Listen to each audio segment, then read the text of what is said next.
ビュラードリフトジャパン。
横浜。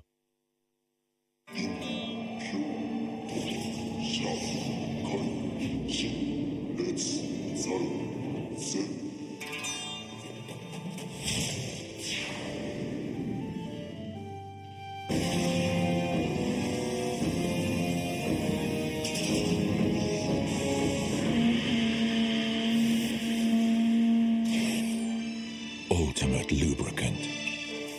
Mortis.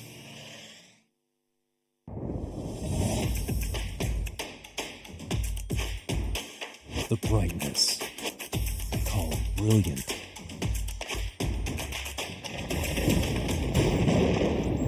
Valenti. What's up, guys? It's Frederick Gaspo, and I use RSR suspension on all my drift cars. I love RSR. Iyo RSR Ichiban.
We have finally made it to the final day and the final round of the Yokohama Tire Presents Formula Drift Japan FDJ2 here at the Fuji International Speedway multi-purpose course in the Shizuoka Prefecture. 皆様ようこそ2022年横浜タイヤプレゼンツフォーミュラドリフトジャパン FDJ2 ラウンド6富士スピードウェイマルチパーパスドライビングコースからお届けしてまいりたいと思いますが、ようこそ。そして昨日のねクオリファーを見ていただいた皆様も、また、お越しいただきありがとうございます。これから追走のトップ16トーナメントをお届けしてまいりたいと思いますが、コース上に各マシンとドライバーがずらりと整列しています。As you can see, we're about to start off the head-to-head battle of the top 16. Drivers and the vehicles are all lined up on the track. それではオープニングセレモニーです。We are about to start the opening ceremony. Hats off and please stand. 皆様ご起立ご脱帽ください。国歌斉唱です。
Thank you very much, everybody. 皆さんありがとうございました。それではですね、せっかくみんなかっこよくこうやって揃っているので、ドライバーと、マシンを、皆さんご覧ください。これからドライバーズイントロ、トップ16の選手たちをご紹介してまいりたいと思います。There you go, as you see the cars all lined up and the drivers proudly standing in front of their cars. Let's go ahead and start the intro for the drivers. Let's go ahead and start off with all the way to the right.Qualifying first from yesterday's qualify, 昨日の予選1位 driving the GH Racing HCR 32 Skyline car number 115 Kiyofumi Hamada 浜田清文選手予選1位です。 Going against him, she just squeezed right by in the top 16 spot right there. She may look nice, but she's fierce behind the wheel in the Rocket Bunny Racing JZX 100 Cresta number 290 Kisaragi Awano kisaragi 選手ゼケン290です。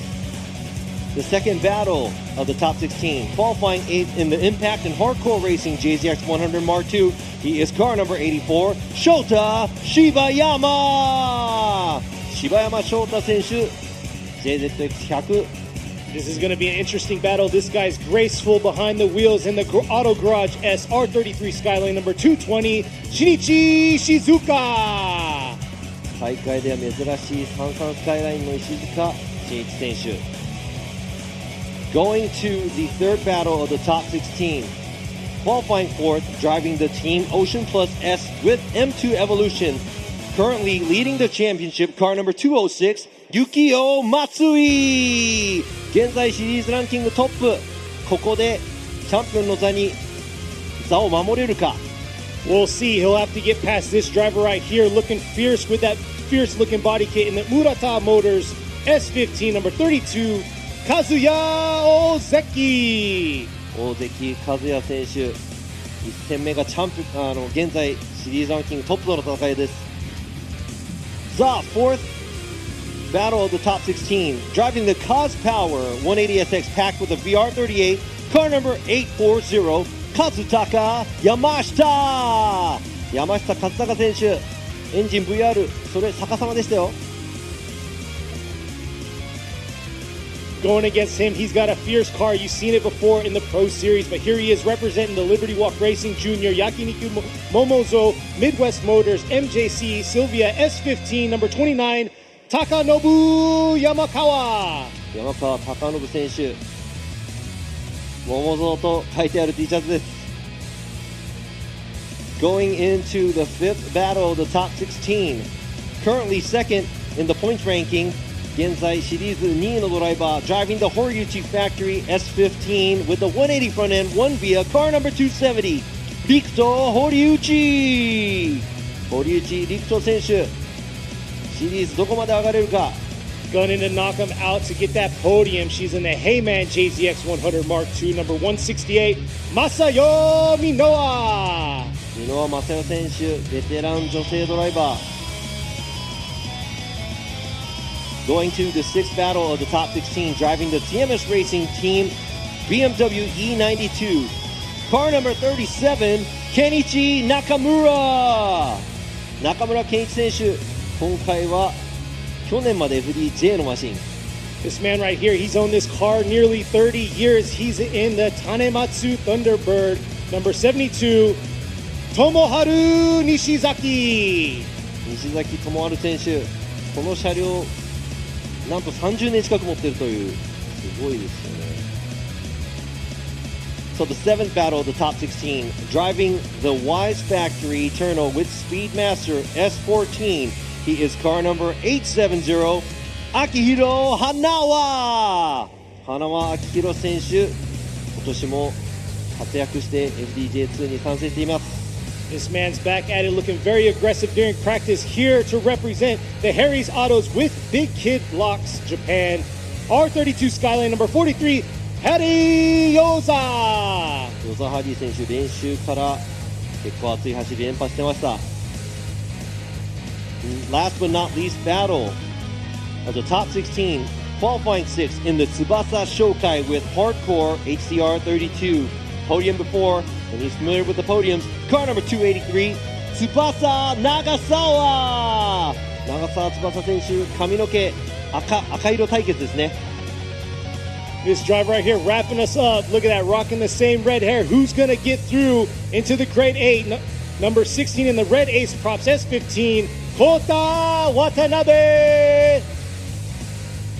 渡辺浩太選手、同じくこの、ブロックは赤髪、車も赤ですね。さあ、16名のドライバーが、こちらに揃っていますが、チャンピオン争いも、ある中、今日このイベント誰が一番頂点に立つのか、こっちの方でもね全然わからないんですが、 What do you think about the top 16 drivers? The championship is still there. We don't know who's going to take it. Hey, I'm not even looking that far. I'm looking forward to who's going to podium this time around. The different blend of cars, like I say, every time for the FDJ2 rounds. It's going to be very exciting. We're going to see these drivers get back in their car, get ready to go, and battle this out.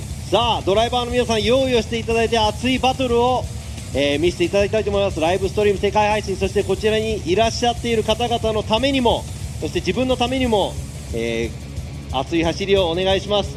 Let's see them show us some crazy tandem battles. For those of you who are watching the live stream and also everybody who are out here visiting and also checking out the event, thanks for coming out.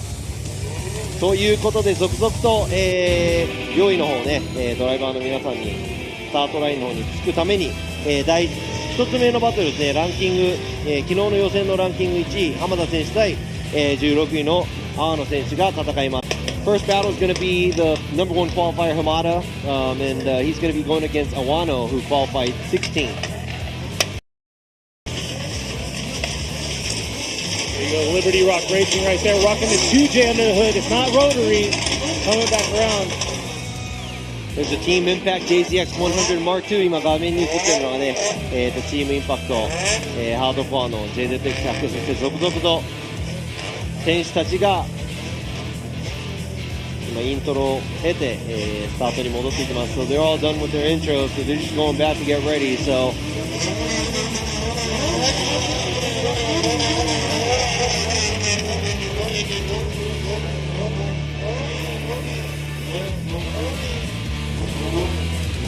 さあ、ドライバーも今ね用意に向かっていったところ、少しだけ、こちら実況席のお話しさせていただきたいと思いますが、今回 FDJ2 はですね、スペックタイヤなので、横浜タイヤ様の、皆さん AD09 を履いての、参戦なんですが、去年から FDJ2、発足いたしまして、フォーミュラドリフトジャパン、に上がるための、イベント、シリーズになっていますので、シリーズ争い、あります。今ですね、松井選手、堀内選手で長澤選手ですね、この3名が今、ベスト16に残っています。 Top 16 drivers that made it into the top 16 who are the, going for the championship. There's 3 drivers. It's Matsui, Horiuchi, and also Nagasawa. So really depends on the outcomes of today to see who we're going to crown champion here for the second FDJ2 series. Now back to here, the judging stand. さあジャッジ席です。こちら、画面左側ですねにいるのがケニー・ハリス、英語の、実況の担当、そして私ラビー西田、英語の実況、そして日本語の実況、そしてジャッジの一人、自分の隣なんですがフォーミュラドリフトジャパン、そして、元プロドライバーの今村洋一選手じゃねえや今村洋一ジャッジ、そして一番向こうですね、フォーミュラドリフトジャパンのチャンピオン2連続、チャンピオンに輝いています山下浩一、ゲストジャッジですね。 So you can see Yamashita all the way on the end. He is our guest judge. He's won the championship in FDJ 2 years in a row up until last year. So veteran in the sport. Also Imamura next to me, the usual judge that we have from the Formula Drift Japan series, and me, Robin Nishida, and to me, the right of me is Kenny Harris, and all the way on the end over there we have Sean Adriano, judge and driver steward from the Formula Drift USA series. 一番奥にいるので、ショーン・エイドリアーノ、アメリカのですねフォーミュラドリフト、の、ジャッジドライバースチュワートというポジション、ちょっと日本にはないポジションなんですが、そのポジションを、していまして、今回ちょっとフォーミュラドリフトジャパンの方を見に来ていただいて、遊びに来て見学してもらっています。さあ、こちら上からですね、コースの方、結構上から見ると広い感じのコースなんですが、 The track does look pretty wide from up above, so you can see all the zones. ゾーンが、全て囲ってありますが、こちらマップを見ますと、まずストレートを来ましてアウトゾーン1左側にあります。そして、振り出しをアウトゾーン1の前、2、1のコーンで振り出しをして、右の方へドリフト状態で車を進め、振り返して今度は右のリアをアウトゾーン2のアウトの方をできる限りアウトに、舐めるような形で走っていただき、そのままアウトゾーン3、コースを、コーナーを抜けていってからアウトゾーン3振り返して左側にアウトゾーン4という、とてもシンプルなんですが振り返しが2つありまして、強弱がすごい激しいコースなので結構テクニカルなので苦戦しているドライバーもいるんじゃないかなと思います。So as you can see the course map, you saw those outside zones. We have 2 transitions. It looks very, very simple, but at the same time, it's really hard because the track is wide. It's really hard for the drivers to determine where they should go to fill the zones. ということで、今回ですね、全ドライバー、横浜ネオは、アドバン AD09 の、ワンメイク、のシリーズとなっています。 FDJ2 去年も今年も横浜のワンメイクタイヤで、アドバンネオバが AD09 として登場しました。今年の頭ですね、新登場してこのニュータイヤの使い方も勝敗を分ける鍵になると思うので、そちらも、皆さんちょっとチェックしていただきたいなと思います。So this is a spec tire series. We started from last year from FDJ2. The beginning of this year, they did change the model up from 8008 to 8009. So it's all about the drivability and how the drivers can handle the car, how they can set up the car and the grip, because the grip level is the same and it's level playing field right there. Very interesting to see. グリップのレベルとかですね、全ドライバー同じタイヤなのでね、本当腕と、車のセッティングの勝負なのかな、という感じですが、さあ、ちょっとですね、今昨日は、午前中雨、昼から晴れまして、ちょっと寒かったんですが、今日はすごくいい天気に恵まれているので、ドライバーの皆さんもね、見に来ていただいている方々も、嬉しいと思いますが、僕らもね、非常に嬉しいです。We're really happy because it was kind of a crappy day yesterday, and then also getting into, or coming into today, it's very nice, warm. I love it, and I'm pretty sure everybody here loves it as well. さあ、この大会ですね、の協力していただいているサポーター、そしてスポンサーの皆様のご紹介してまいりたいと思います。Let me go ahead and introduce you to our supporters and sponsors of this series. 横浜ゴム様、横浜タイヤーズ、モティーズ様、モティーズ、バレンティ様、バレンティ、RSR 様、RSR、荒井ヘルメット様、荒井ヘルメット、ハミングバード様、ハミングバード、クルーピー様、クルーピー、以上のスポンサー様のご協力をいただいて、このシリーズが、実現していますが、we're able to, do the series and make this happen. Thank you to all the supporters and sponsors. さあ FDJ2 のですね参戦した理由などをねちょっと聞いた、VTR があるので皆さんにちょっと見ていただきたいなと思います。Want to show you guys a quick clip real quick asking the drivers why they decided to join us in FDJ2.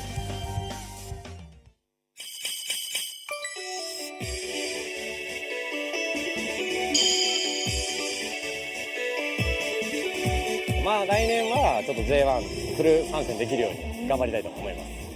Definitely, I mean, I want first place. I want podium. I want to be driving with the big guys. I want to be putting on a show, having a lot of fun, bumping doors. Like, I want to entertain people, but also have fun at the same time in the top tier skilled drivers in Japan.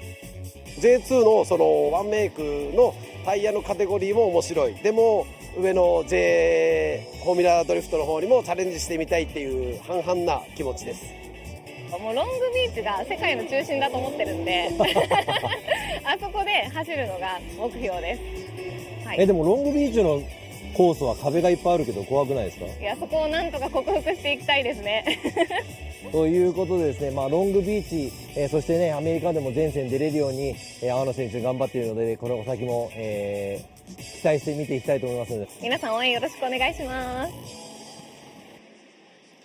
さあ参戦の理由はね様々なんですが、やはりね FDJ に行きたいとか、やはりこのスペックタイヤという魅力的なね、ルール、レギュレーションもあるかなと思います。I mean, a lot of the drivers want to step it up, going to Formula Drift Japan, and also it's interesting because this is probably one of the first professional series that they have in Japan that are running spec tires. So I think a lot of the drivers that want it to be really fair, driving on the same tires, they want to join FDJ2. Oh yeah, it doesn't get any better than that. But yeah, I'm going to point out to all you spectators online, I am viewing the chat. I see what you're saying. But yeah, we are on one feed. We are talking to the PA. We're out in the PA talking to the crowd. But at the same time, we are also live streaming with y'all. So that's why Robbie's doing kind of triple hatting because he's judging, but he's doing English and Japanese. So just bear with us. He's going to try to get as much translation in, and at the same time, I got to keep it short and sweet because he's got to translate. さあ、スペックシリーズ、ですがこちら、フォーミュラドリフトジャパンとは違ってちょっとチャンネルが2つあるのではなく1つのチャンネルで英語と日本語の放送、両方自分が話しながら、ケニーと一緒に解説していきたいと思いますのでちょっとね言葉がおかしくなる部分があると思いますが皆さんご了承ください。そしてこちら、アメリカからショーン、エイドリアーノさんが来ているのでちょっと一言いただこうかなと思います。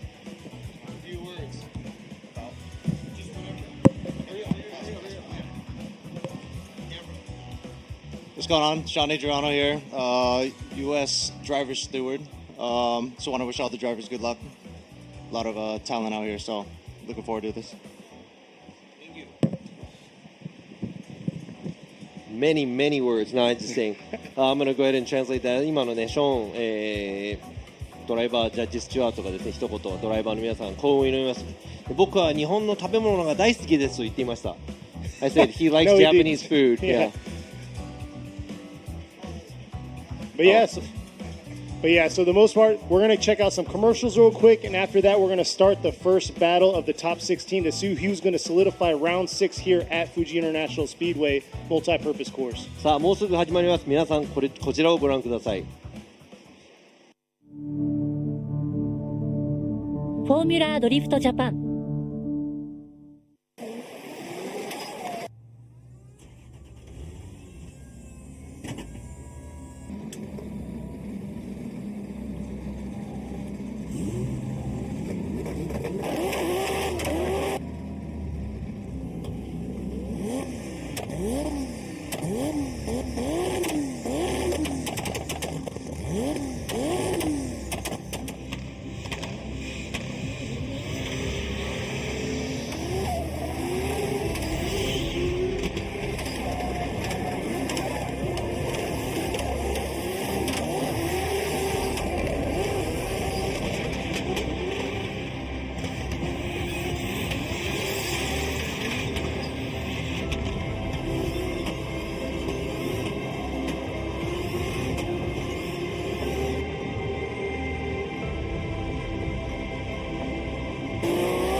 Yokohama.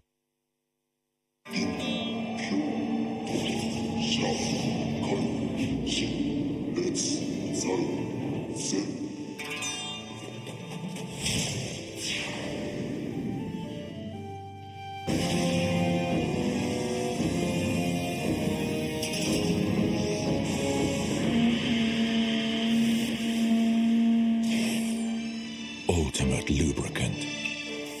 Mortis.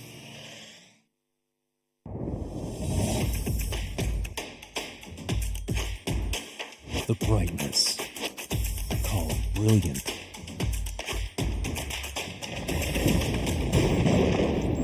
Valenti. What's up, guys? It's Frederick Ospo, and I use RSR suspension on all my drift cars. I love RSR. Iyo RSR Ichiban.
This is it. We're back here for the Yokohama Presents Formula Drift Japan FDJ2 last round, round 6 here at Fuji International Speedway multi-purpose course.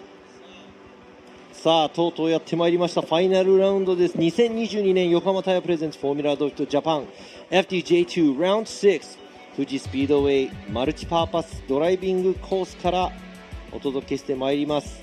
トップ16が始まろうとしていますが、今年、フォーミュラドリフトジャパンの方もファイナルが先週末、富士の本コースで行われましたがチャンピオン、も決まりました。今回、FDJ2 去年からですね、始まったシリーズなんですが、今年2年目この2年目の、チャンピオンに輝くのはどのドライバーなのか。もうベスト16が終わった時点でね、決まってしまうかもしれない、ちょっと自分も全部足し算したわけではないんですが I think it's about to happen、by the end of top 16 we might have a champion Oh, crowned. for sure, yeah. But I gotta say, beautiful weather. What a way to end the season here. Beautiful weather with Fuji in our backdrop. And yeah, we're gonna see who's gonna be crowned champion for the second year of FDJ2. さあトップ16始まります、先行はゼッケン115浜田清文選手、そして後追いがゼッケン290阿野如月選手です。 So now Hamada is going to be leading Awano. She's going to be giving chase. Let's see how Hamada is gonna do. Coming in real hot into outer zone 1 here. Man, Awano needs to close that proximity. Here she is dialing in through outer zone 2, trying to get that closer proximity around the track, hitting that second half there. But man, Hamada just running away there through outer zone 3 and finishing strong through outer zone. Oh! And Awano just losing it right there after outer zone 4. いやーちょっと最後フィニッシュラインを越えてのスピンなんですが、そちら大きなミス。ストレートでは離されたんですが、少しずつコーナーを、通っていくにつれてどんどん、追い上げていく形になりますが、ちょっと最後力んだのかフィニッシュラインを越しながらスピン。これはちょっと痛いです。Now that's going to hurt her because most likely that's going to be an incomplete for a chase car. But look at this. There's a huge gap in between these cars, but she does cheat the line a little bit to catch up. Does make a presence right behind, does not let him go all the way until the last turn that we have to the right side, going over the finish line. She does spin out, and that's going to hurt. Now all she can do is lay down near 100%, 100-point lead run versus Hamada giving chase. さあ、阿野選手ちょっとスピンをしてしまいましたが、先行ではもうやるだけですね。浜田選手が今度後追い。 Let's see how Hamada's going to adjust himself. Awano coming in real hot in the outer zone 1, transitioning back around to this outer zone 2. Man, Hamada just letting her go, giving her space to do her thing, but we want that close proximity here in the top 16 battle, so not what we were expecting out of Hamada on that chase run.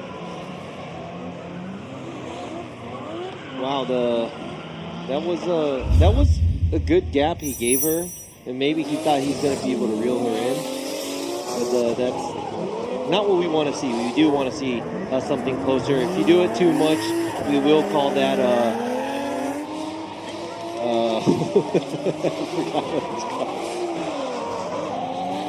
さあ、今ですね、ちょっと間が空いてしまいましたが、ちょっと浜田選手も開けすぎですね。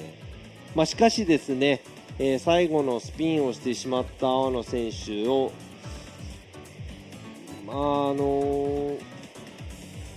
間が空きすぎちゃうと、ルール上でも、誠意がない、追走という形で捉われてしまうのでありますが、 There you go, Yamashita going left with Hamada. There you go. Kiyofumi Hamada gets the win, and we'll be filling that first slot into the Great 8. 今のですね、もし後追いの両方とも両方見なくても、先行と先行の、走りを見てちょっと浜田選手のがちょっと良かったのかなというところなんで、今回は、浜田選手勝ち上がりとなります。 I gotta say, the viewers out there, they got you. It's inactive chase. Inactive chase. Oh, I'm sorry. See, so I'm tuning into your guys' what you're saying. But next up, here's the next battle. さあ続いてのバトルです。ゼッケン84番柴山翔太選手が先行、後追いがゼッケン220石塚真一選手です。 So Shibayama going against Ishizuka right here. Shibayama's in the JZX 100 going against Ishizuka in the slick clean R33. Let's see how it's going to go.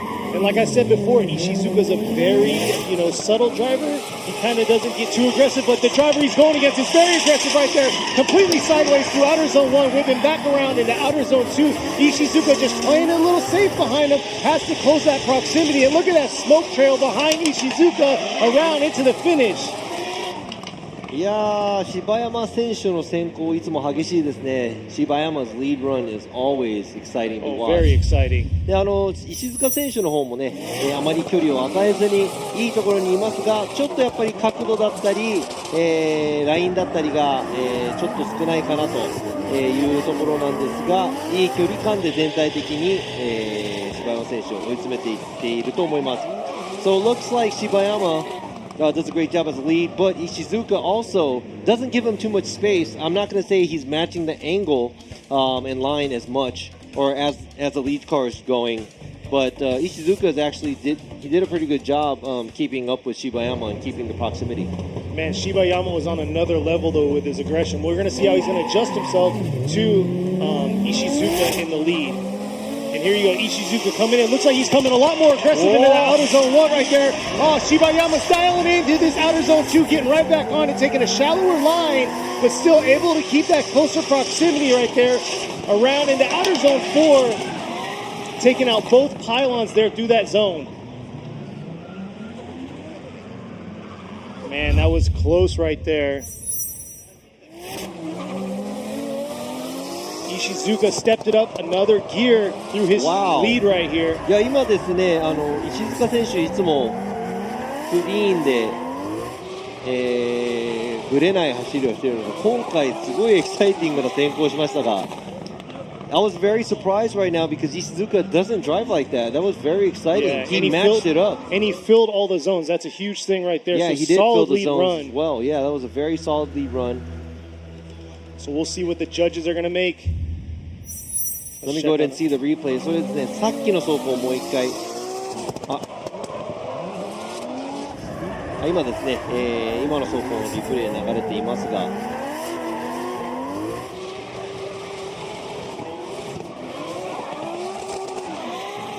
I think he caught Shibayama off guard a little bit there because yeah, he wasn't expecting it to be that aggressive. And here you go, Shibayama's lead run right here.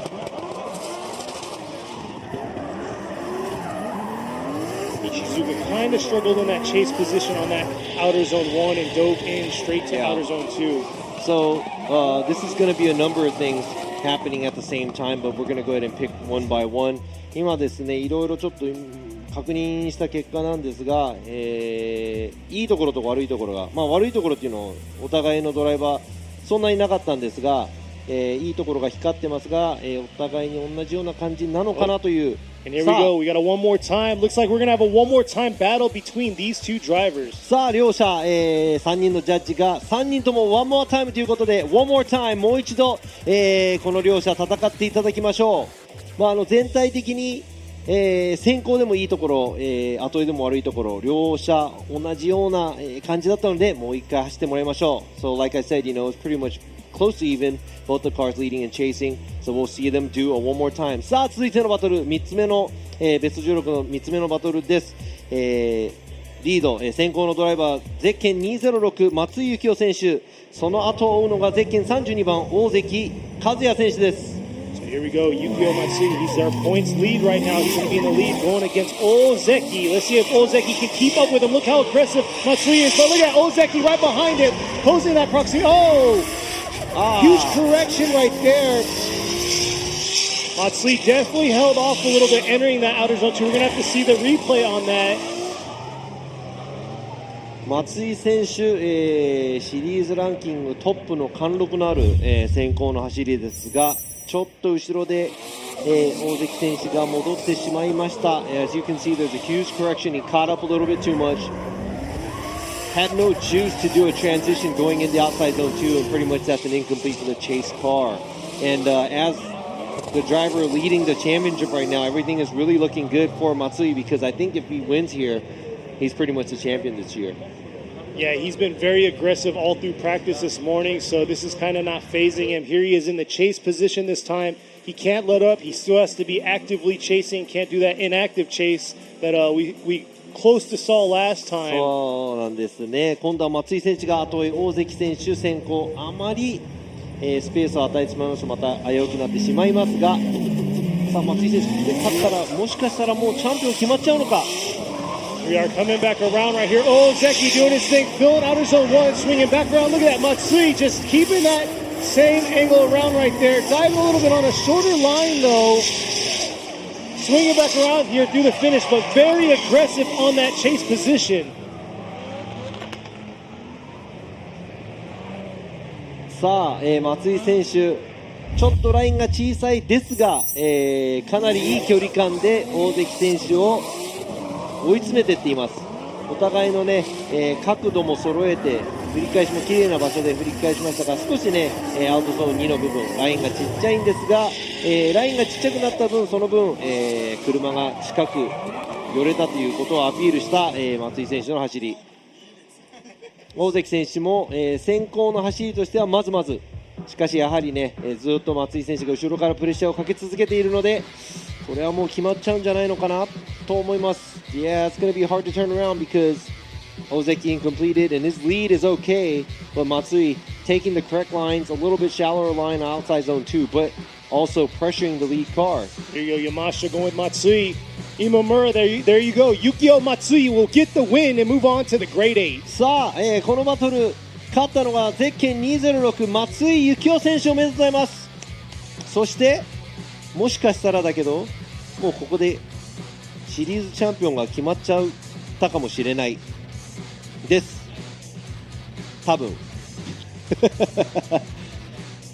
決定ですか？はい、松井選手が、チャンピオンです。決定です。Yep, that's it. He is the winner of the championship. We'll talk about the championship later. さあ、チャンピオンのことは後で、お話ししましょう。さあ、続いてのバトルです。ゼッケン840山下和孝選手先行、そしてゼッケン29番山川貴信選手後追いです。Yamashita in the 180, powered by a VR, going against Yamakawa. Let's see how Yamakawa is going to do, chasing him here. Look at that, very aggressive from the start. Nice job swinging back around here, keeping that close proximity through outer zone 2. Nice job, Yamashita doing a beautiful job in that lead position right there. And I got to say, that right there was not a bad tandem battle between those two. ちょっと J2 すごいレベルですね。今の、追走なんですが、先行もすごくいい走り、そしていい走りが、できる前を走る車の後ろにつくのはもちろんいい走り、いい追走ですね。終始、山下選手をプレッシャーかけ続けて、山川選手もね、後ろで近いところ、いいラインの取り方ですね。ちょっとラインがちっちゃくなったりしますが、先行の走り、ちょっとアウト1早く出てしまいましたが、このドローンでの映像きっちりとゾーンをもうちょっとアウトに寄れたかなという部分、しかしペース的にはすごく綺麗なペースで全体的走り切りました山下選手。 Very clean、run by Yamashita, leaving the zones a little early at a few places, but Yamakawa pressuring him most of the time. So that was a very beautiful lead and chase. We're going to see how Yamakawa does here. He's been kicking it complete 90 here through outer zone 1. And here he is. Look at that right there. Complete 90 through outer zone 1. Flipping back around into outer zone 2. Filling that full zone right there. It looks like Yamashita made a huge mistake coming in on that outer zone 2 and swinging back around. We're going to have to see that replay right there. Yamakawa roasting tires halfway through outer zone 2. うわ、ちょっとこれ両者ともちょっとあそこで山川選手ペースを乱していました。先行としてペースを乱すのは良くないことなのですが、同じ、場所でですね、ちょっと手前なのかな、山下選手もインに刈り込みすぎて、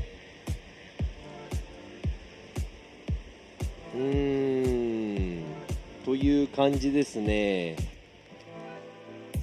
Yeah, you can see two waivers right there in the lead. But we're going to see Yamashita see if what happened through the transition from outer zone 1 to that outer zone 2. But on this replay, you can see two major corrections in the lead right here through outer zone 2. Swinging around here, correction right there made, and then coming back around again, correcting himself to make it to outer zone 3. So not the cleanest lead run. Beautiful entry though, I gotta say, but not the cleanest all-around run. So here he is coming back around. Yeah, Yamashita got caught up early on, diving in right there, taking a shorter line through outer zone 2.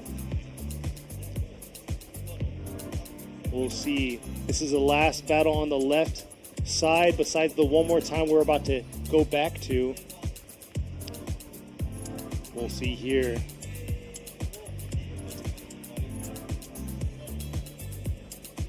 Yamakawa in the LB Racing S15.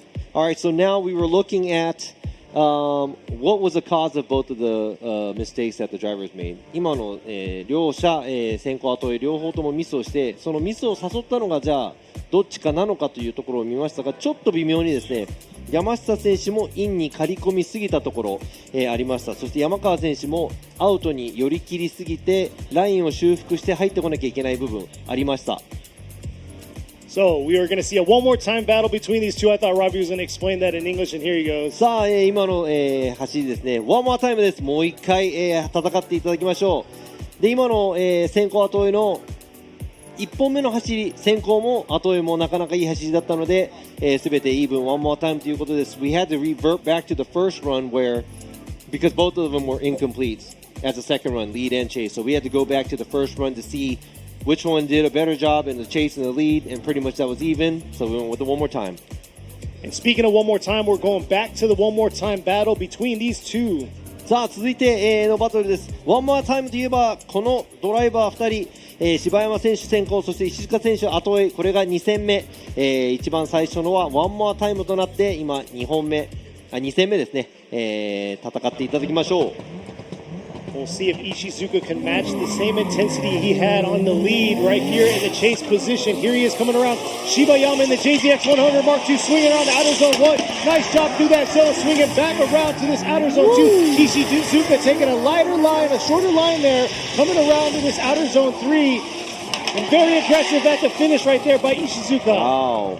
いやー、柴山選手先行、毎回アグレッシブなんですが、今回の方が、アウト2の方タイヤを出さずに、コース内に収めて走りました。そして、終始石塚選手も、プレッシャーを与え続け、お互いいい走りができたんではないでしょうか。ちょっとですね、アウト2の方入っていくところ、石塚選手ラインがちょっとちっちゃかったのかなという部分もありますが、入れ替えてどうなるか。Shibayama laying down some beautiful runs as a lead car. Ishizuka giving him a great chase, but having to go into outside zone 2 on a shallower line. But we're going to have to go ahead and switch this around to see what happens now that Ishizuka is going to be leading and Shibayama giving chase. さあ今度は、石塚選手が先行、そして柴山選手が後追いです。Last run, Ishizuka surprised us in the lead position. Here he is coming around once again, very aggressive through that outer zone 1. Here he is swinging back around. Shibayama coming in real hot right there. Oh, but losing it into the outer zone 2. Ishizuka doing his thing, finishing the track off here. But man, we were not expecting that right there. いや今柴山選手猛烈なアタックをかけてアウトゾーン2に飛び込んでいきましたが、ちょっと、速度差があったのか調整ができなかったのか。It looks like there was a slight speed difference going into outside zone 2 where Shibayama gives contact. Let's go ahead and check out the replay. Yeah, so it looks like Ishizuka is, on throttle. It doesn't look like he was paused too much where Shibayama kind of throws it in, but he did attack. Let's go ahead and check this out from the drone view. じゃあですね、今度はじゃあ柴山選手、石塚選手の、先行で石塚選手がじゃあ待ちすぎたかどうかという部分が、ありますが、今ですね、やはり、ドローンの映像からしてもですね、上から見てもちょっと柴山選手の方が追っかけモードになって、突っ込んでしまったのかなという部分。We'll see what the official call is by these judges right here. Yamashita going with Ishizuka, Imamura going with Ishizuka. So Shinichi Ishizuka gets the win and we'll be moving on to the Grade 8. 今回の勝者はゼッケン220石塚真一選手、おめでとうございます。なんとここで昨日の予選8位と9位が当たりまして、もちろん近いバトルになるとは知ってたんですが、柴山選手終始先行で熱い走りですが、今回ここまでということです。さあ続いてのバトル、現在シリーズランキング2位の、堀内陸斗選手が先行、そして箕輪正代選手後追いとなります。Here we go. Horiuchi sitting in second in points right now. He's going to be going against Minowa. We're on the right side of the bracket now. Yeah, he wants to stay in second place. He can't let the bottom drivers come up. Exactly. Here he is, Horiuchi coming into outer zone 1. Minowa dialing in right here into outer zone 2, closing that proximity, taking a lighter line there, coming back around into this outer zone 3.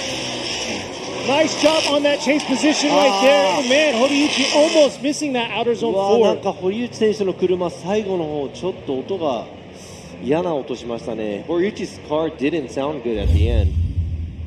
さあ、堀内選手の先行の走り、これリプレイを見ていきたいと思いますが、アウトゾーンすべて寄り切ります。そして箕輪選手もね、終始いい場所でプレッシャーを与え続けますが、ちょっとラインがちっちゃい部分アウトゾーンに、ありますが、近さといえば、いいところ。しかし堀内選手ね、アウトゾーン3あまり埋められなかったように見えますが、ちょっと最後の方バラバラ言っていたのですが大丈夫なんでしょうか。ちょっと心配ですが。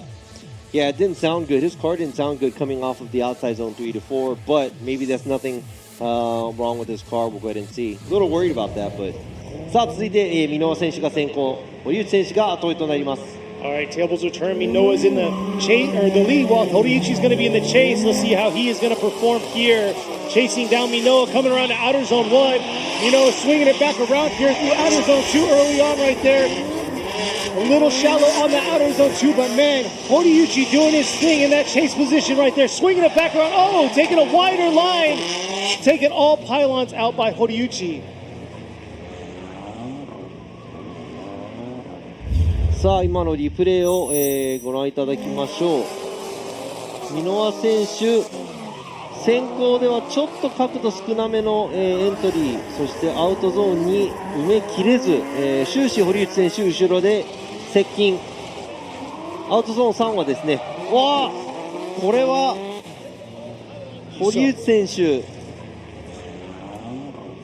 Horiuchi, the transition from outer zones 3 to 4, completely off the track there. 今のですね、コース幅があまりない場所なのですが、今のリプレイでも、チェックできますが、堀内選手なんと、アウトゾーン4付近、アウトゾーン4の前でなんと3脱4脱かなしてしまいました。Wow, so that's like 3 to 4 tires off. Yeah. Yamashita going with Minowa. Imamura is going to go right to Minowa. So Masayo Minowa will get the win and move on to the Great 8, filling that first slot. ということでこのバトル勝者は箕輪正代選手です。おめでとうございます。堀内選手なんとここで敗退となってしまいました。あとは3位の長澤選手がどこまで進むかによって堀内選手のシリーズランキングが変わってきますが、さあシリーズランキングのことはさておき、続いての、バトルです。先行が、ゼッケン37番中村健一選手、そして後追いがこの車も30年近く乗っているゼッケン72番西崎智春選手です。 Nakamura is going to be being in the chase position in the beautifully built BMW, while he's going to go against Nishizuka, who's very familiar with this car, nearly owning it for 30 years. さあ皆さんね、このコースをね、ちょっと直していただいている皆さん、いつも走り回ってもらってありがとうございます。 Thanks to the trackside workers running around. Got to give them some props, man. We can't do an event without these guys. So イベントもね、こういう人たちのおかげで成り立っているので、皆さんね協力し合いながら、やっていただきありがとうございます。さあコースクリアということで、次のバトルいきたいと思います。 Let's see how Nakamura is going to do in his lead right here. Look at very aggressive from the start. Oh, nice job coming around. Could have been a little deeper and longer in outer zone 1, but there he is filling all of outer zone 2, and it looks like Nishizuka struggling in the chase. 西崎選手ちょっと置いてかれっぱなしになってしまいましたが、先行の中村選手の走りがすごく良かったですね。ラインもすごいアウトまできっちり寄り切りながら角度も使ってアクセル街道ずっと踏みっぱなんじゃないかなという、今のね3からアウトに行くところの振り返しもスパッと決まっててかっこいい走りでした。ちょっと終始西崎選手遅れて走っているようですが、入れ替えてどうなるか。 It looks like Nakamura's lead run was pretty solid. A lot of angle, taking it all the way out to the outside line. Nishizaki kind of getting left behind the whole time. So let's see what happens when they switch places, where Nishizaki leads and Nakamura gives chase. Yeah, Nishizaki was lost in that chase position. Here he is this time leading, coming around outer zone 1. Here they are coming around. Nishizaki, oh, making him straighten up right there on the chase, coming around, correcting himself, ripping around to this outer zone 3. He had to really adjust himself in the chase position to the driving of Nishizaki. なんと中村選手振り返しで戻ってしまいました。アウトゾーン1から2に行くところですね。ここからさあどう来るか。ここでアンダーにもなっちゃいましたね。 Understeered, going from outside zone 1 to 2. Nishizaki just doing his thing. Not a whole lot of angle, but at the same time, he's not missing much of the zones. で西崎選手も終始前で、角度は浅いですが全体的にアウトのラインも通れてますし、いやー That's a huge thing that Nakamura had to do, is really adjust his approach in the outer zone one, because he's been aggressive all day long, but being in that chase position, he's got to adjust himself to that lead driver. There you go, Yamashita going with Nishizaki. And there you are right there. Tomoharu Nishizaki gets the win. さあ今回のバトル西崎智春選手勝ち上がりおめでとうございます。残念ながら迫力のある中村選手の走り、ここで敗退です。さあ続いてのバトルいきたいと思います。ゼッケン870花輪明宏選手が先行、そして後追いが与座ハリー選手、ゼッケン43番です。At the line now is 870 Akihiro Hanawa going against number 43 Yoza.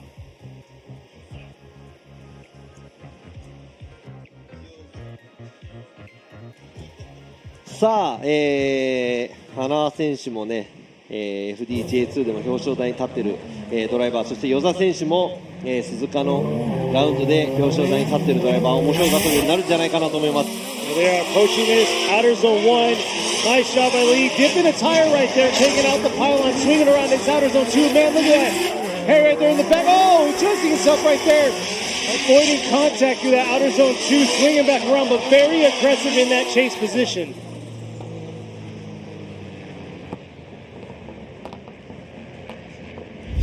さあ今リプレイを見ていかなきゃいけない部分はさ、アウトゾーン2抜けたところですね、そこまではちょっと良かったんですが、お互い、花輪選手も与田選手もここまではいいんですが、ここからちょっとですね、もう一回リプレイチェックしたいと思いま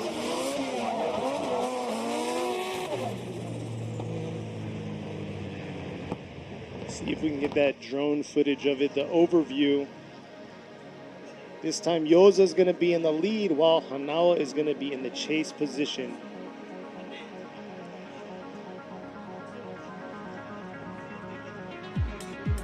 We'll see how he's going to perform. Yoza's been very aggressive all day long in his driving.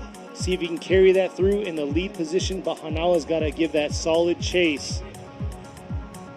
We'll check it out here. Just like Robbie said, hands down to the course workers. So we're going to have to look at the replays at outside zone 2 because, yeah, it might have been a mistake that Yoza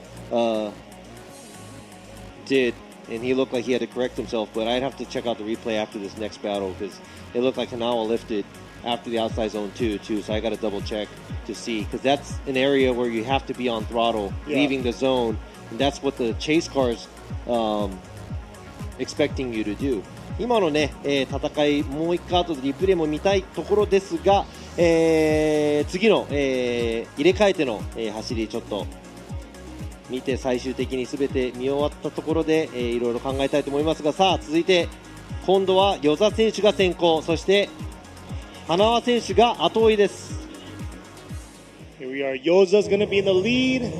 Hanawa in the chase. They are coming through the chicane to get this second part of this battle started. And here we are, Yoza coming in real aggressive through the 3-2-1. Oh, Hanawa taking out all the curves out with the 3-2-1, swinging back around. Yoza doing his thing, feeling outer zone 2. Hanawa struggling in that chase position to keep that close proximity to Yoza.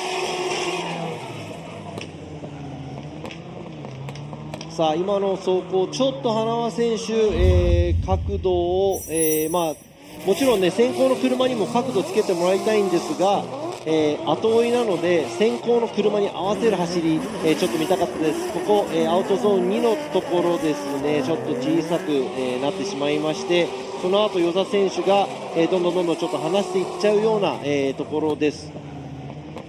さあ全体的に見てどうか。We're going to see if we can see that replay on the first run with Hanawa in the lead and see how that outer zone, if he decelled or not halfway through the zone where he has to get right back on it. Yeah, and the run we saw right now, I know that Yoza didn't throw as much angle and Hanawa threw more angle, but the chase car is supposed to mimic the lead car, not do what they want to do. So let's go ahead and double check this real quick.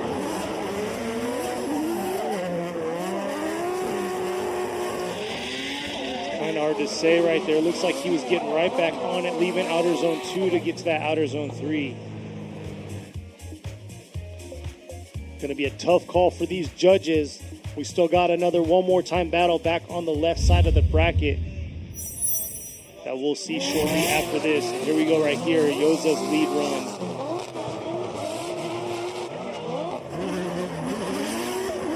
A little shallow into that outer zone 2 right there. It looked like Hanawa was struggling to keep that close proximity throughout that course, even taking the shallower line.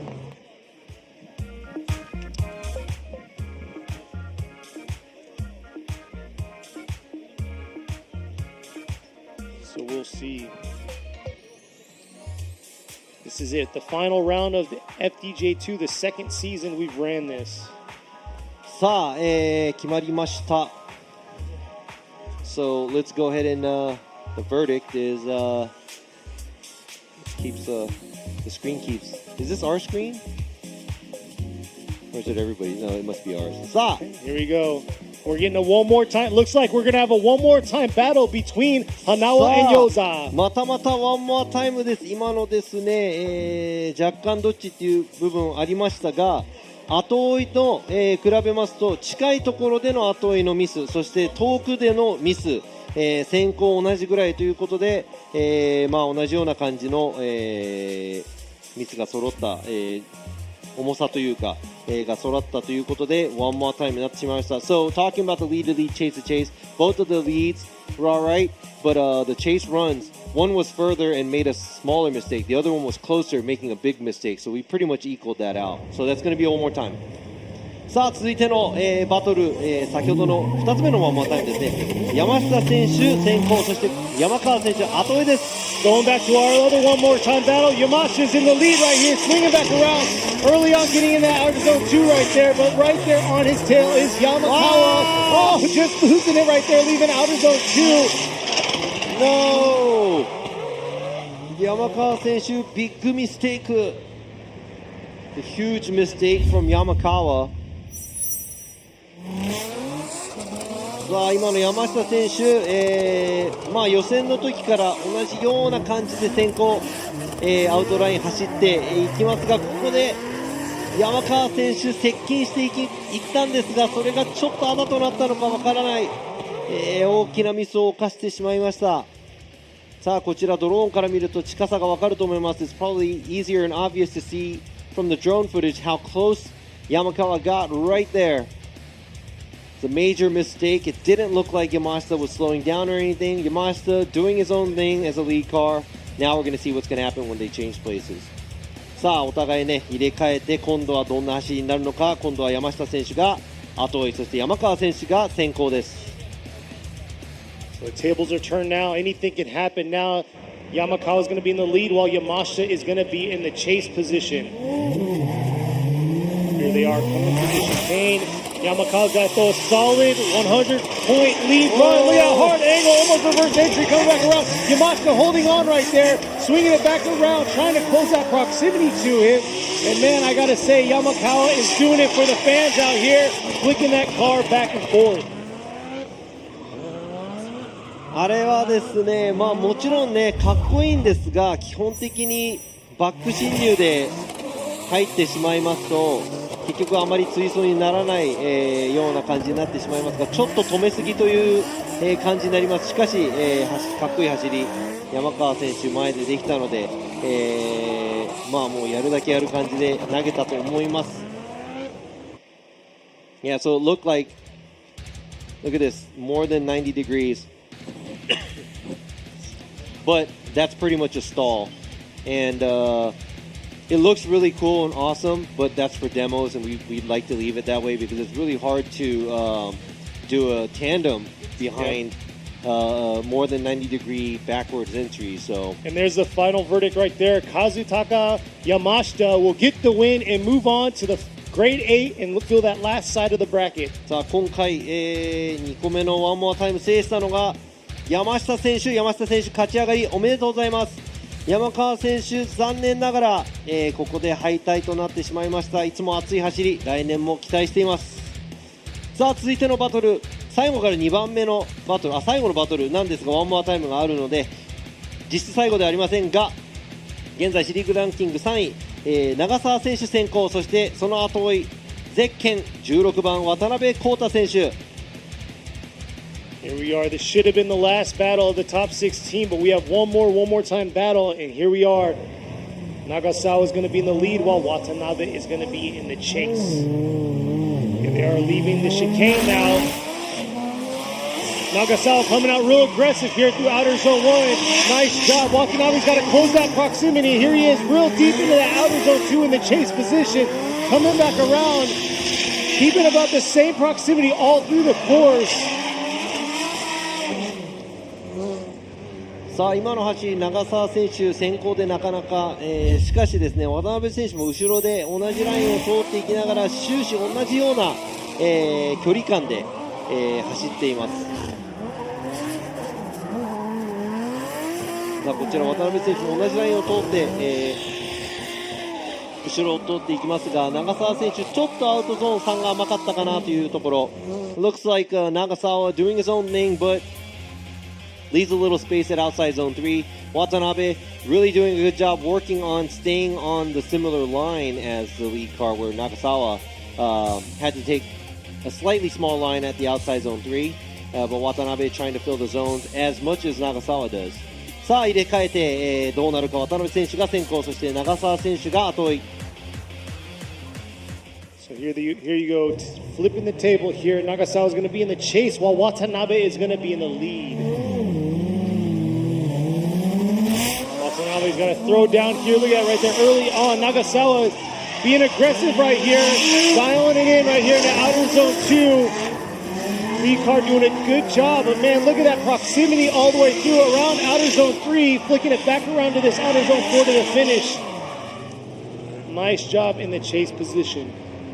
さあ今のちょっと、先行も良かったです、後追いも少し長澤選手の方が、逆に近いかなといったところ。しかし先行をちょっと比べていきますとちょっとだけ、渡辺選手の方がラインがちょっとだけちっちゃいのかなというところ。そして長澤選手後追いでもうちょっとプレッシャーをかけられたのかなというところ。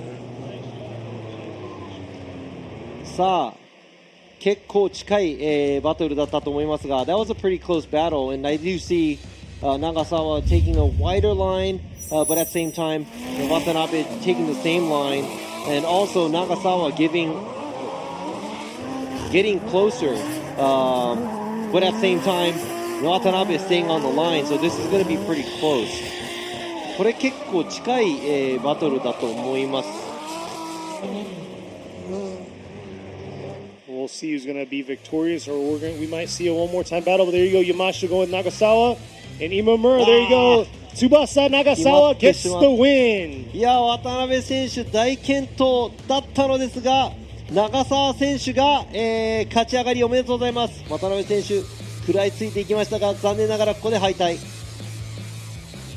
Wow, so yeah, Watanabe did a great job battling the number 3 place driver in the series, but he's knocked out, so Nagasawa gets the win. さあ、ベスト16今度こそ最後のバトルになるのか。ワンモアタイムのバトル、先行ゼッケン870花輪明宏選手。はい、後追いはゼッケン43番与座ハリー選手です。So Hanawa's in the lead while he's going to be going against Yoza in the chase position. This is our one more time battle, and this is going to wrap us up for our top 16 here. Here they are coming down. Hanawa in the lead in the 3-2-1. Nice job. Look at that Yoza right there. Keeping that nice proximity all the way through, being very aggressive throughout this track. Nice job in that chase position, carrying it through around outer zone 3.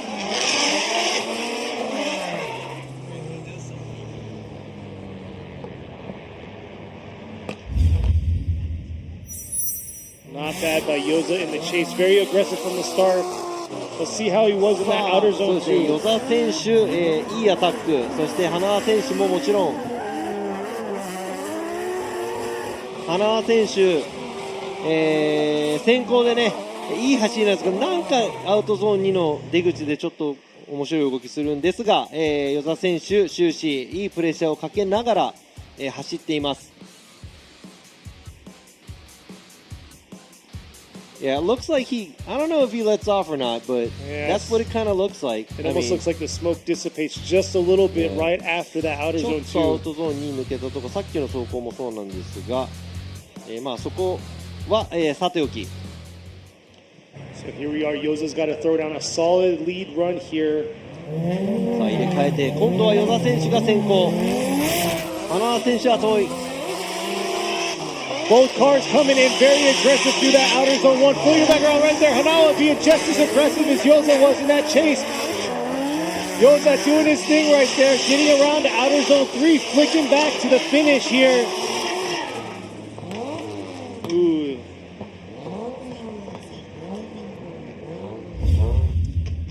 Both very aggressive in the chase.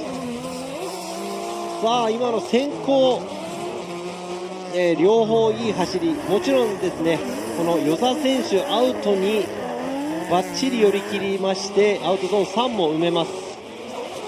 これはちょっとラインの取り方でいうと先行ちょっとだけいいのかなと思いますが、その後追い、先ほどね見た後追い、ここでもですねちょっとアウトに寄り切れない、花選手の車もあります。So it looks like Yoza's line is pretty solid as a lead car, and Yoza's chase, it looks like he's a little bit more aggressive than how Hanawa was, but they were both really good runs. いや両者本当にねいい走りだったんで、どっちになるかというところなんですが、 Yamashita going right, Imamura going right, so Harry Yoza gets the win. さあこのワンモアタイムのバトル制したのが与座ハリー選手、勝ち上がりおめでとうございます。花選手大健闘ですが、残念ながらここで敗退してしまいました。 That right there was our last slot for the grade 8. We have our 8 drivers that are moving on now. Man, and that was a lot of one more time battles we had in this top 16. いや今ですねベスト16終わってみて思ったんですが、ワンモアタイムが非常にいっぱいあった、バトルですが、この次、ベスト8に行く前に、少々これを、皆さんご覧ください。We're going to take a short break. We'll be right back after these messages.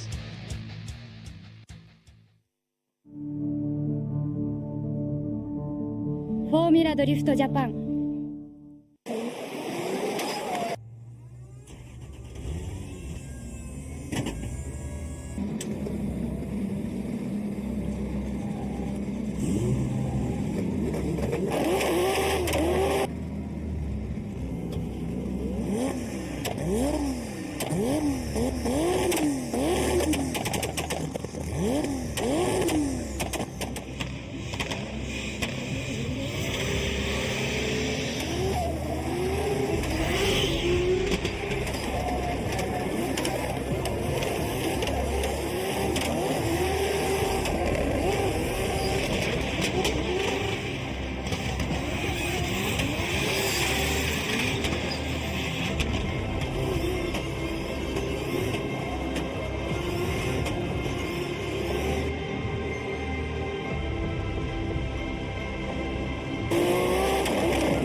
横浜。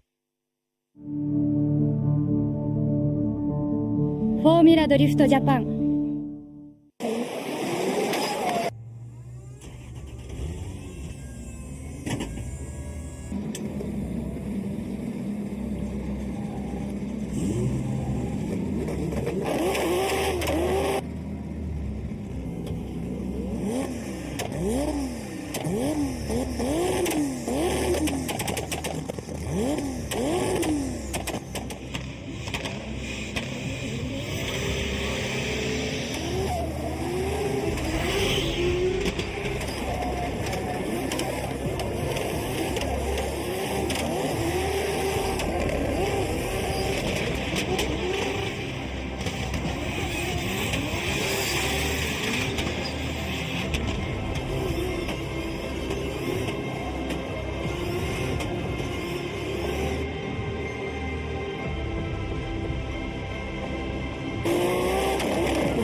横浜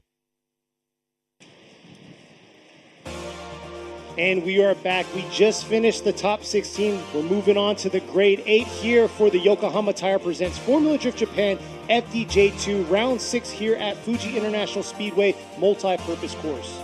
さあ皆さんお待たせしました。2022年横浜タイヤプレゼンツフォーミュラドリフトジャパン FDJ2 Round 6富士スピードウェイマルチパーパスドライビングコースです。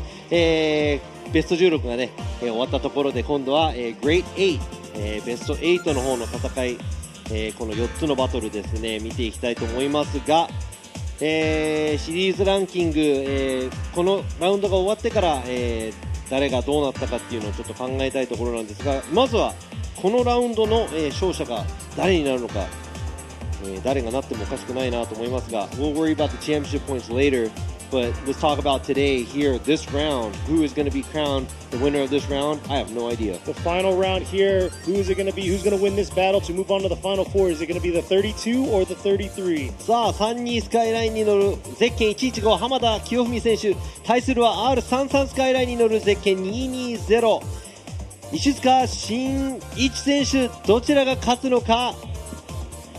Hamada in the R32 going against Ishizuka in the R33. Ishizuka definitely impressed us in the lead position. We're going to see how aggressive he's going to be in the chase going against Hamada. さあそしてカラーリングが派手になった浜田選手先行。Hamada bringing a new look here. Final round of Fuji, swinging back around right there. Ishizuka trying to keep that proximity closer to him right here, dialing it in on that second half. But man, Hamada just doing his thing, swinging back around to this outer zone, filling all of outer zone 4. いやーすごく、浜田選手先行も良かったですし、石塚選手も、なかなかいい距離でいい距離感で浜田選手、狙っています。そしてですね、石塚選手、さっきの柴山選手と、走ってる時とちょっとなんか変わった、走り方なのかなと思います。なんか相手によって自分を調整していくようなドライバーなのかなと思いますが。So Hamada doing his thing, leading, doing a good job. Ishizuka trying to keep the pressure on, giving chase. But I have to say, Ishizuka looks a little different driving behind Hamada now, and maybe because he's very good at adapting to whatever driver he's chasing. Oh, he's been doing a phenomenal job in that chase position. But like I said before, his lead has been spot on. So we're going to see how Hamada is going to adjust himself in that chase position. さあ今度はですね浜田選手が石塚選手の後ろで、どんな走りができるか。Ishizuka coming through the chicane, approaching the 3-2-1. Look at that, very quick right there, coming around with a lot of momentum, swinging back around to that outer zone 2. Nice job getting deep into that outer zone 2, swinging back around. Hamada closing in on him on this second part of the track, almost losing him early on. これはもうまたリプレイ見ないと全くどっちがすごいのかもう分からなくなってきますね。Really, really hard to make a decision because both of the drivers are doing an incredible job. I like the way Ishizuka is running the absolute outside line, outside zone 2, outside zone 3. Very good job there. And Hamada also keeping the pressure onto the lead car. Let's go ahead and check out the drone view.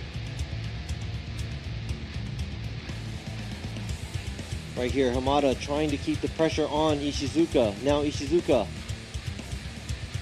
doing a lead run.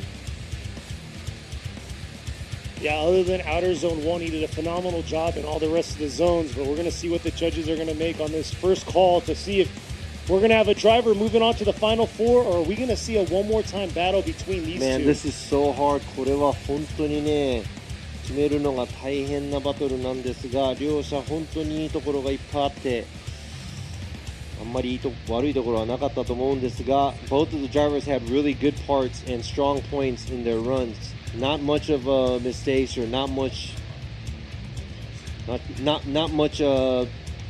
errors.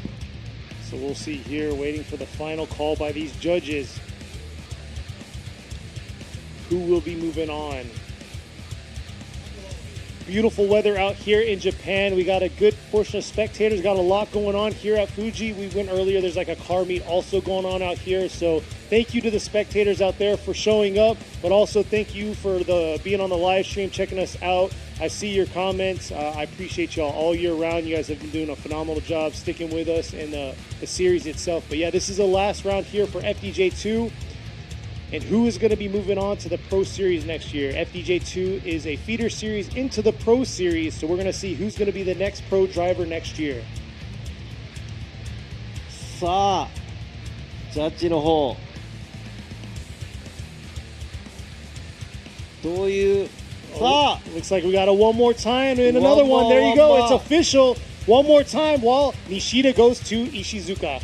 さあ今の、走りお互いもう一回やってもらいましょう。 One more time 浜田選手、石塚選手もう一回です。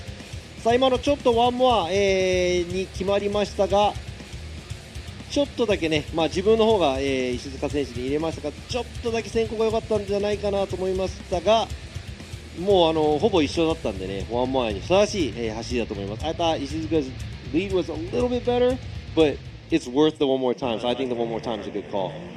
さあ続いてのドライバータッチですね。ドライバータッチゼッケン、206松井選手、そして後追いがゼッケン870山下選手。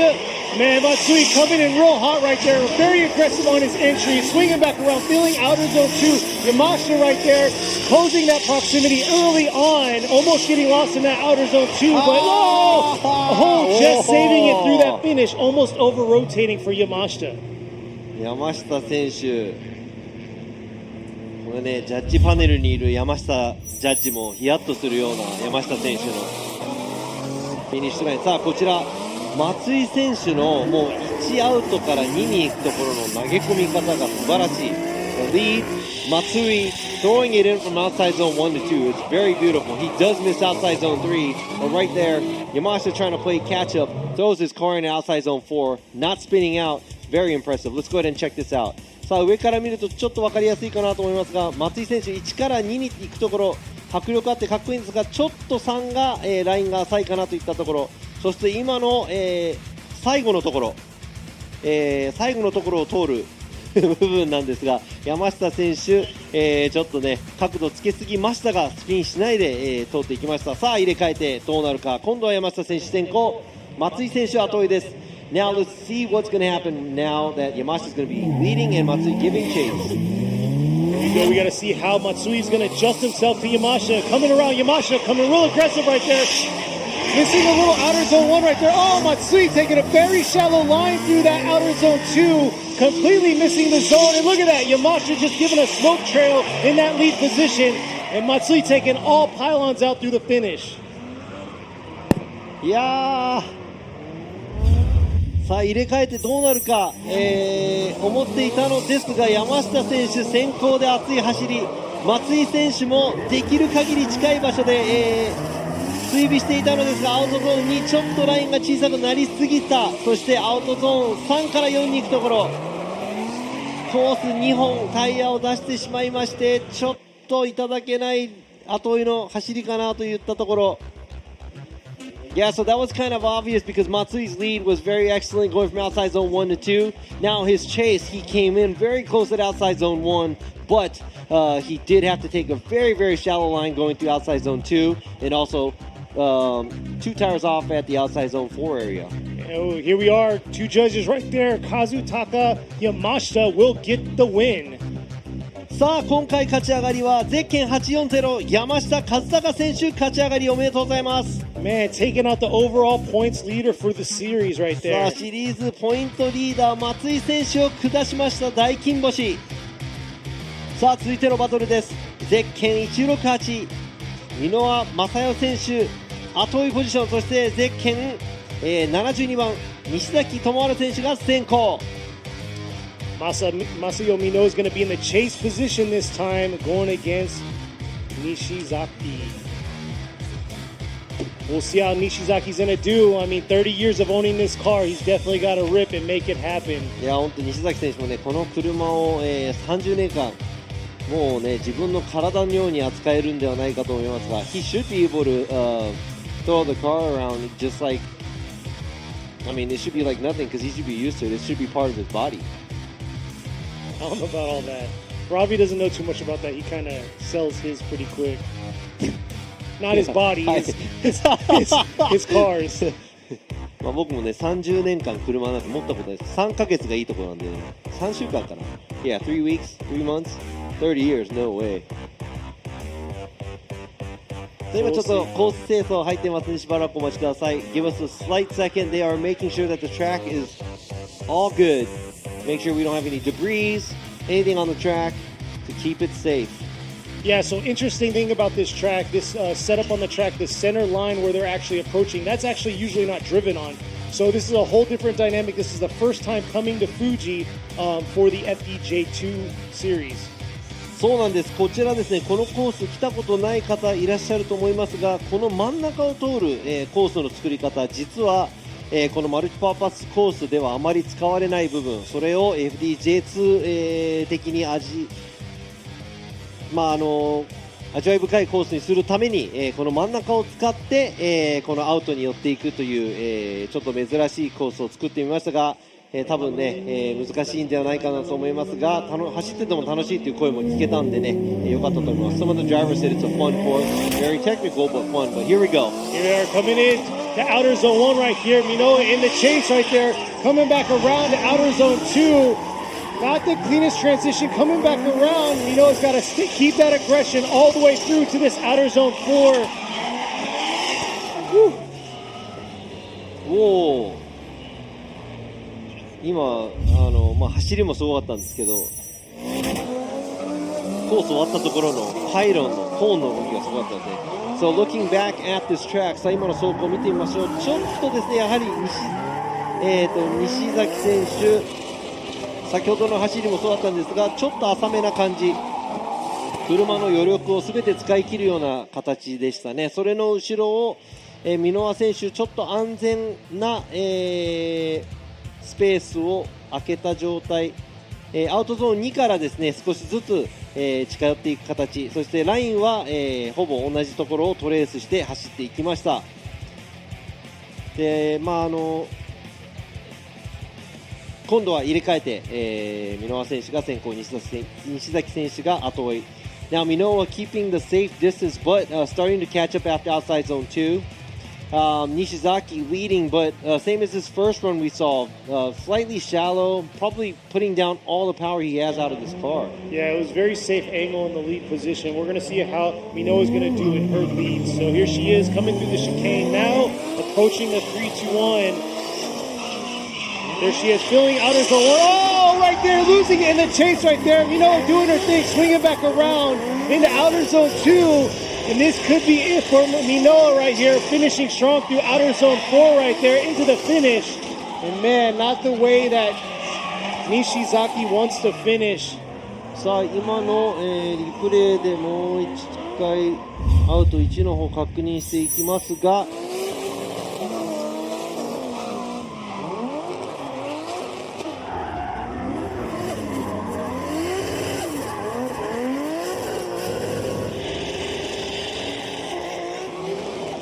Nice job there through outer zone 3 and then finishing strong there. But yeah, that was very unfortunate, losing it through the transition into that out from outer zone 1 to outer zone 2. Here you go, you can see it. And yeah, it looks like it either he was anticipating the contact or something, but he held back, losing it right there in that transition from outer zone 1 to outer zone 2. And there you go. The Heyman flag flying strong right there. ちょっとですね、こちら。Here we go. Yamashita, Imamura, and Nishida all going with Masayo Minowa gets the win. さあ今回のバトル、箕輪選手が勝ち上がり、おめでとうございます。西崎選手、ベスト8で、敗退、残念。さあ今のね、先行の走りもちょっとアウト1で減速はあったんですが、ペースの落とし方としてはそこまで激しくないので、それにちょっとやっぱり西崎選手も合わせられなかった部分があると思います。さあ続いてのバトル、ワンモアタイムのバトルで先ほど、1回戦いました。そしてほぼイーブンの、互角の戦いをしていきました。浜田選手、先行、そして石塚選手が後追いです。Going back to our one more time battle, the first battle in our grade 8. Who's going to take it? Is it going to be Hamada who's in the lead or Ishizuka in the chase? Here they are. Their first run right here coming around the outer zone 1. Ishizuka being very aggressive early on, carrying it through the outer zone 1. Hamada holding on right there, adjusting himself, leaving outer zone 2, swinging back around to this outer zone 4. And I gotta say, Ishizuka's doing a phenomenal job today. He must have taken the words personal when I said he's a safe and easy driver going.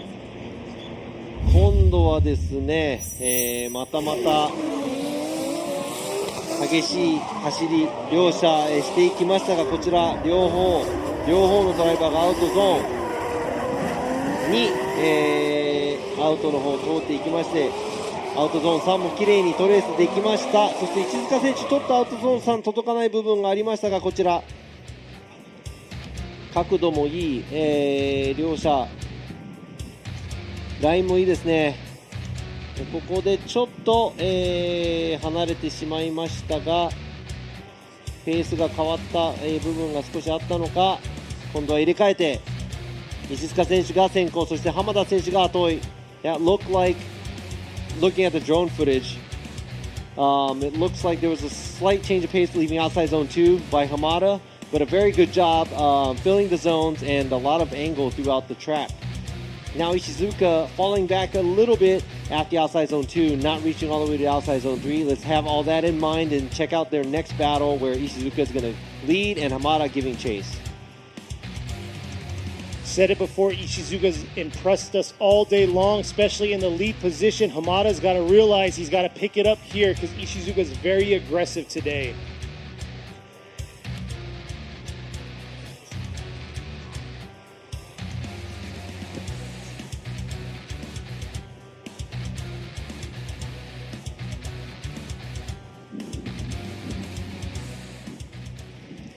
Sa, 準備が整ったところで3-3-3-2対決、どちらが制するか。Look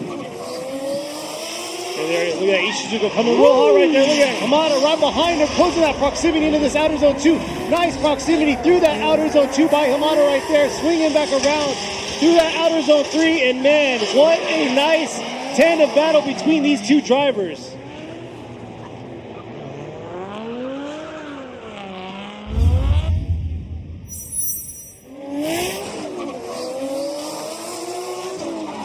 Sa, 今のバトル、今度は入れ替えて石塚選手も先行です。素晴らしい走り。そして浜田選手、先ほどの石塚選手が後ろにいるところとちょっと違う、もっと接近した場所にいるんじゃないかなというところ、お互いの先行、素晴らしい走り。そして後追いの走りに今度は審査が目を向けていくんではないかなと思います。こちら check out how close Hamada gets chasing Ishizuka down. Zero proximity right there in between the cars. Yeah, that was an awesome chase right there from Hamada. We'll see if it was enough to and I have to say, through. both of the leads are nearly Yamashita perfect. going left, Imamura going left, so Kiyofumi Hamada gets the win, and we'll be moving on to the final four. さあ、今回、勝ち上がったのはゼッケン115浜田選手、おめでとうございます。そして大健闘石塚選手、ほんとちょっとの差で今回は敗退、残念。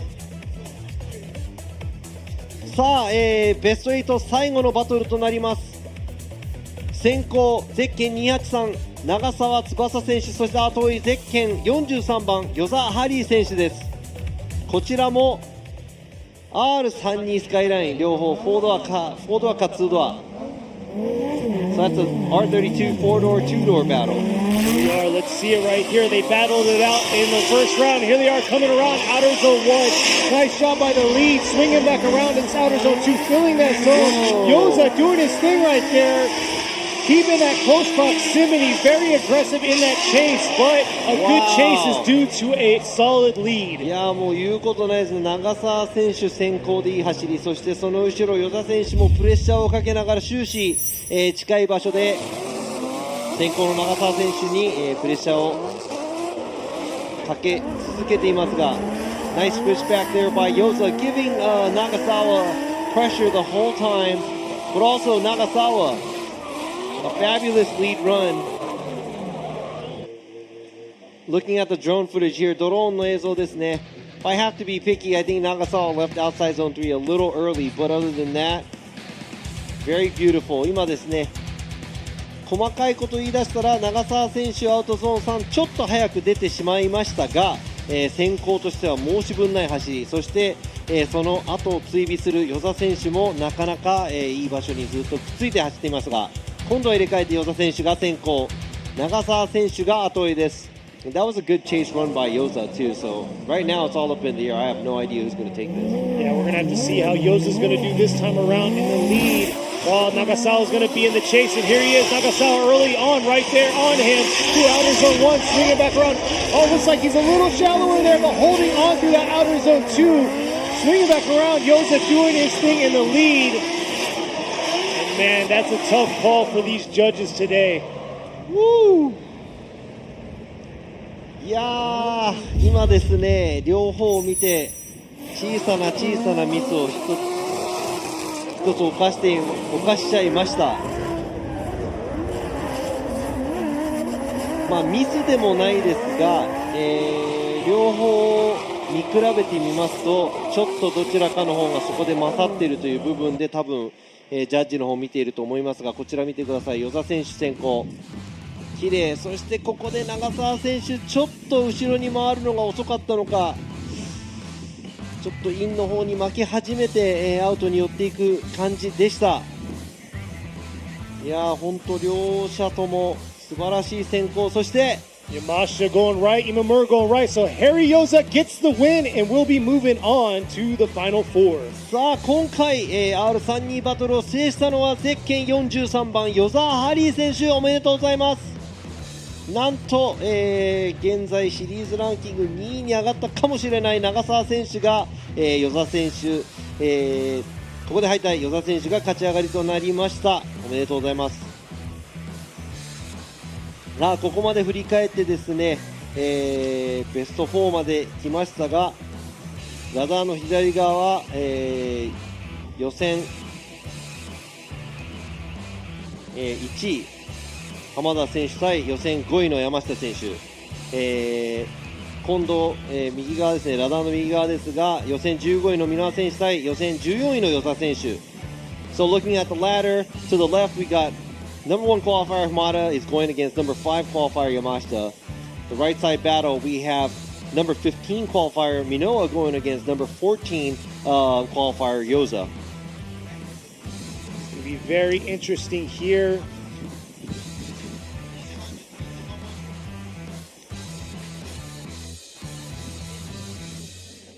But here we are moving into the final four. いやー、富士山が、綺麗ですね。That's Mount Fuji, right? It's Yes. beautiful. Very beautiful. Nice snow cap on Fuji right now. Beautiful weather for the final round here. 本当ね、最終戦にふさわしいこの天候、そしてドライバー、このラインナップ、そしてこの4名のドライバー、最終戦のこのトップ4、誰が今日ここ富士スピードウェイマルチ、パーファスコース、表彰台の真ん中に立てるのか。 Who is going to take the win here at the FDJ final round Fuji Speedway multi-purpose track? Is it going to be one of these 4 drivers? Who is it going to be? I have no idea. Yeah, it's very interesting today. This is a different dynamic. I mean, it's playing out totally different than what a lot of spectators out here thought. But I got to say, it's very exciting. Like I said, beautiful weather. Can't complain. Last round here for the Yokohama Presents FDJ2 series. This is the second year running this series. いや、ケニーの方もね、この素晴らしい、天候と、恵まれた環境で今日ね、このイベントができたことをすごく嬉しいと言っていますが、お客さんも観客の皆さんもね、今日は本当に天気が良くて良かったですが、ライブストリームをご覧の皆さんもちょっとね、こちら英語と日本語入り混じってますが、頑張って放送していきたいと思います。So thanks to everybody out here, you know, to come check out this round, this final here, and also for you guys tuning in to the live stream. We're out of words of how thankful we are, and also, you know, the weather and the team. And, you know, round of applause to the course guys running around and grabbing the cones. コース上にいるね、コーンとかを拾っている、走り回ってる人たちもね、すごく感謝してますので、応援してます。頑張ってもらってることをね、すごく、こちらですね、隠れたヒーローなんでね。The unsung heroes right there. There you go, all the carnage sitting right next to him.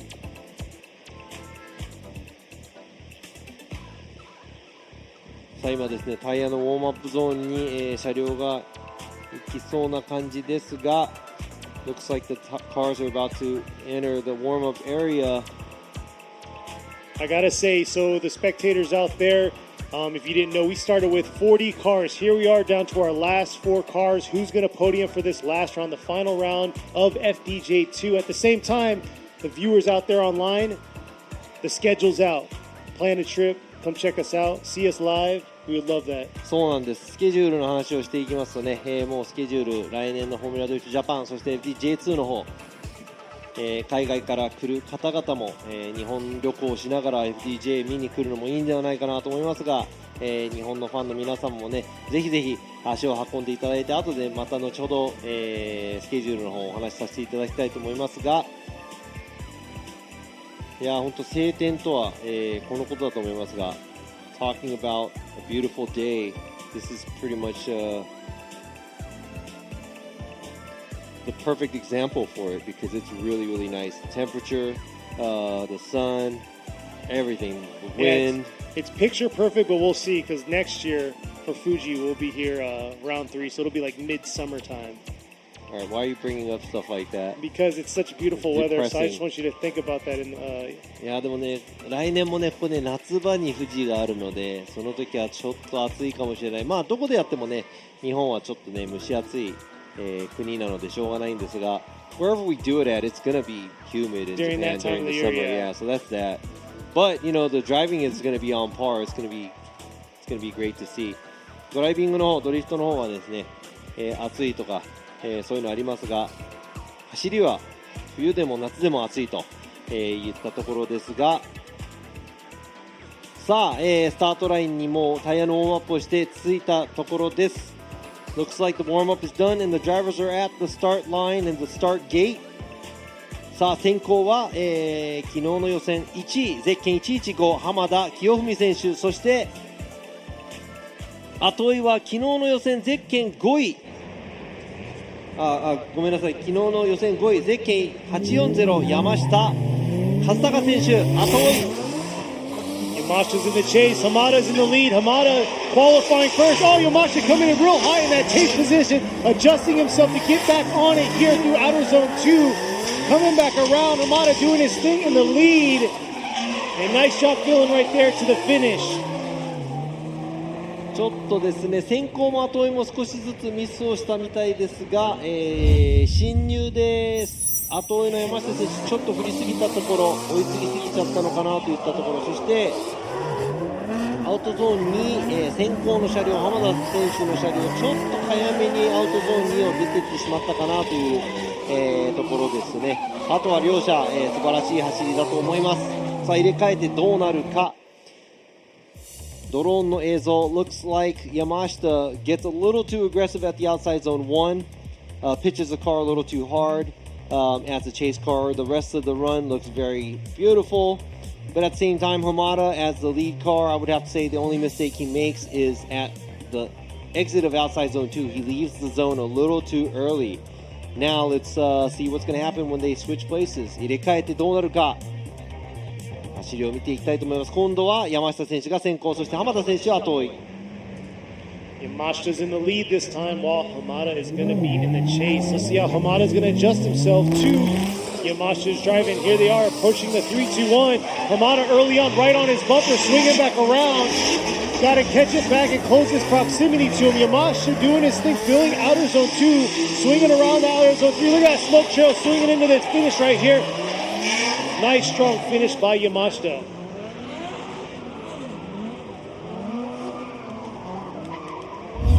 さあ今の走りです。もう一回リプレイで見ていきましょう。山下選手エントリー、アウトゾーン1の方です。浜田選手ちょっと近寄りすぎちゃった部分があります。そしてその後少し遅れた、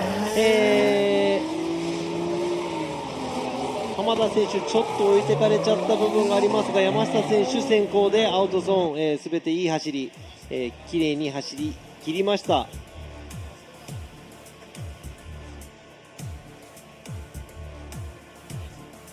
Nice job by Yamashita filling those zones. And it looks like Hamada let off a little bit, transitioning from outer zone 1 to outer zone 2, and gave him a little bit of a breathing space through that zone.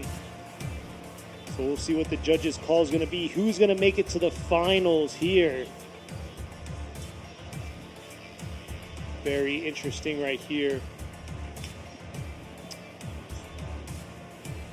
Yamashita with the Cos Power 180SX. Here we go, one more time for Yamashita, going with one more time for Imamura. So it looks like we're going to see a one more time battle between these two great drivers. さあ今のところですね、今の走り、両者ワンモアタイムということでもう一回、走っていただきましょう。どちらが決勝に進むのか、お互いのいいところ悪いところが、ちょっとずつ出た、部分ありまして、それを差し引いた結果あまり差がないのでもう一回走ってもらいましょう。さあ今のワンモアタイムのバトル、待っている間にもうですね、次の、ラダーの反対側にいるドライバー先行、ゼッケン43番与座ハリー選手、そして後追いゼッケン168箕輪正代選手。 See how this is going to go. Horiuchi is going to be in the lead position while you have Masayo Minowa in the chase. さあ両者 Yeah, they are leaving the chicane. Yoza's been very aggressive in both the lead and chase, and here he is swinging back around. Minowa adjusting herself in the outer zone 1-2 right there, closing that proximity halfway through that zone, trying to get right back on it, and Yoza filling all the rest of the zones, looking real strong in that lead position. さあ先行走った与座選手、アウトに全部寄り切れている、走り。そして後追いの箕輪選手進入でちょっと寄りますが、その後アウトゾーンに振り返したところでちょっとラインがちっちゃくなってしまった部分ありますが、終始、遠くもなく近くもない、場所で追尾を、していきましたが、こちら見てみましょう。与座選手上から見るとアウトギリギリ、ちょっと箕輪選手ラインがちょっとちっちゃくなっていますが、ペース的にはあまり、ペースを崩さず、与座選手の後を追っていきます。さあ今度は入れ替えてどうなるか。 Looks like Minowa runs a smaller line at outside zone 2 and Yoza does a good job on filling the zones, but she does keep the same amount of proximity throughout the track. So let's see what's going to happen when Minowa leads and Yoza gives chase. Here we are. Yoza's got to adjust himself here early on, coming around through outer zone 1, swinging back around to this outer zone 2. Oh, Yoza rotating real hard through that zone. Oh, holding off halfway through by Yoza, making a huge correction in that chase position. Oh, we'll have to see the replay on that one.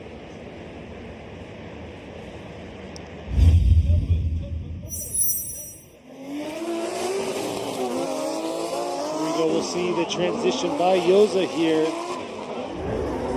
いやー、こちら大きなミス。与座選手戻りはしないのですが大きい修正をします。こちらドローンの映像です。箕輪選手ちょっとタイヤが出てしまう部分アウトゾーンにありますが、与座選手1回車をほぼまっすぐの状態にして走行。さあ安定というか何事もないように淡々と走っていく箕輪選手、そして対するは与座選手。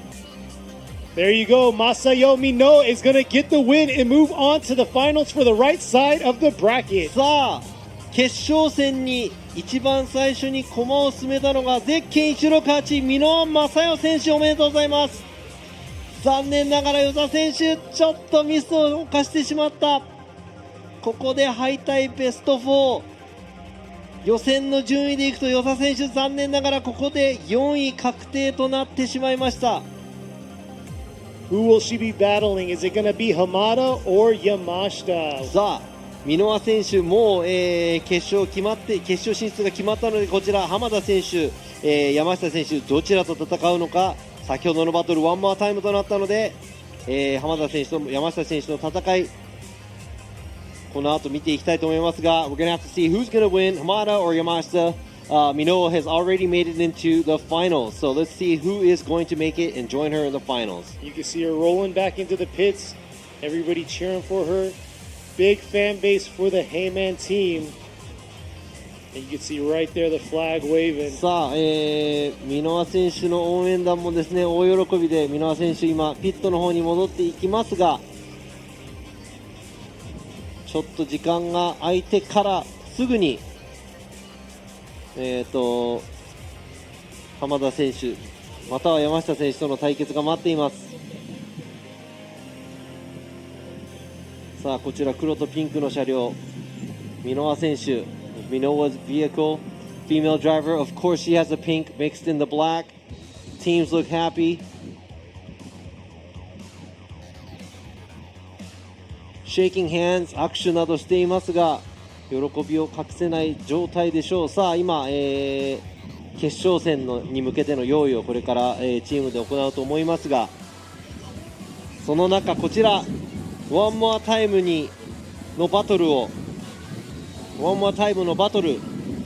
用意しているドライバーたち2名、昨日の予選1位浜田清文選手対するは昨日の予選5位山下勝孝選手。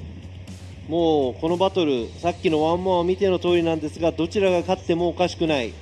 しかも両者とももうランキングでいうと表彰台立ちます。ただし3位になるのか1位になるのかここで決まります。3位になるのか決勝に進むのかがここで決まります。 So yeah, these two drivers, they already solidified a spot in the third, but who's going to move on to the finals? Is it going to be Yamashita in the 180SX or Hamada in the R32 Skyline? Yeah, so it's either they're both going to podium. Yeah, so it's either going to make it into the finals or win third place.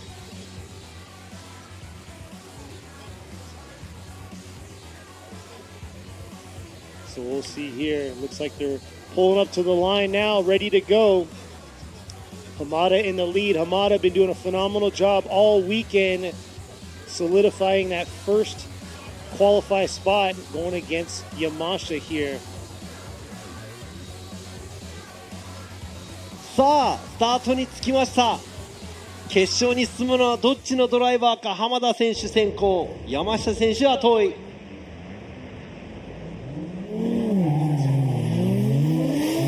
Here we are running through the chicane now. Hamada in the lead, coming real aggressive through the 3-2-1 in outer zone 1.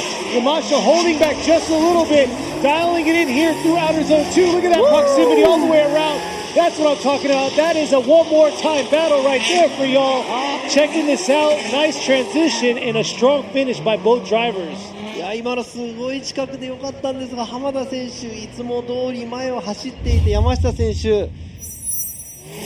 ょっとアウト1角度浅いですが、その分近くでこのアウトに見てください、この近さ。しかしこの振り返しの場所でちょっと3本ではないんですが1本出て、その後2本出るというちょっとですね、コース内に収められない部分ありました。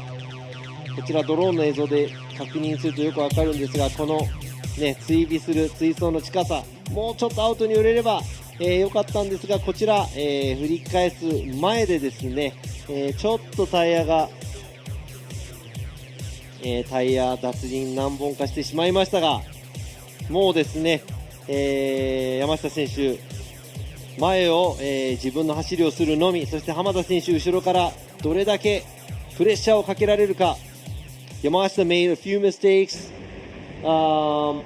shallower angle at outside zone 1 and a couple of tires dipping out going through outside zone 3 to 4. All he has to do now is run his best lead run, and Hamada Has to give him pressure. And here you go, Hamada early on, giving that pressure, swinging back around at the chase. Oh, diving into that outer zone 2 right there, into Yamashita. Looks like he's given a little bit more space than Yamashita did in that chase position, swinging around to that outer zone 4. Ooh. We'll see what the judges say.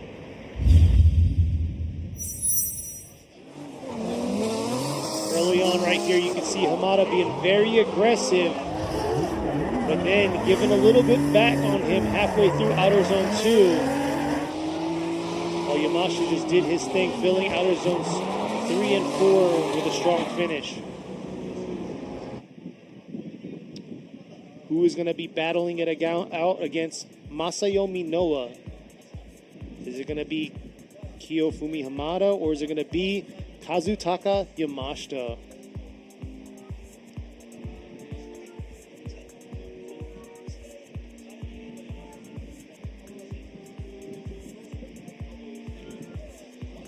Hamada on the right in the R32, while you got Yamashita in the 180SX to the さあ left. これは際どい、本当に悩みに悩んだ結果です。どっちが決勝に進むのか。Who is going to make it into the finals and join Minowa at the finals? Is it Hamada or Yamashita? Here you go, Yamashita going with Hamada, Imamura going with Hamada, so there you go, Kiyofumi Hamada gets the win. さあ決勝に進むドライバー、ゼッケン115浜田清文選手、おめでとうございます。残念ながら山下選手大健闘ですが、やはりちょっと後ろのポジションでアウト3寄れない部分、そしてやっぱり脱輪が響いてしまった。そこがなかったらもう決めかねない走りだったと思います。ですが、山下選手ね、予選の順位で表彰台なので、このまま表彰式参加していただきたいと思いますが、So Hamada, moving on, and a few mistakes that Yamashita made as a chase car, that's what made us go with Hamada. So let's check out the finals, but before we go into the finals, we'll be back after these messages. 決勝に進む前にちょっとだけ休憩取ります。フォーミュラードリフトジャパン。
横浜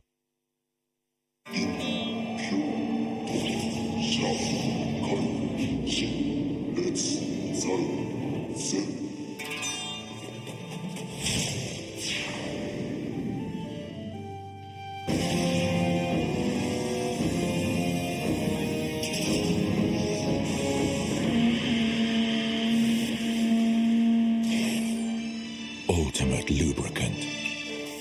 Mortis.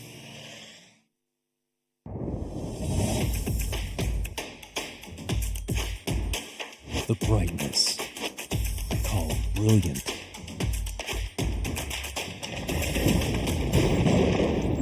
Valentine. What's up, guys? It's Frederick Ospo, and I use RSR suspension on all my drift cars. I love RSR. Iyo RSR Ichiban.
And we are back for the finals here, the final round, round 6 of the Yokohama Tire Presents Formula Drift Japan FDJ2 here at Fuji International Speedway Multi-Purpose Course.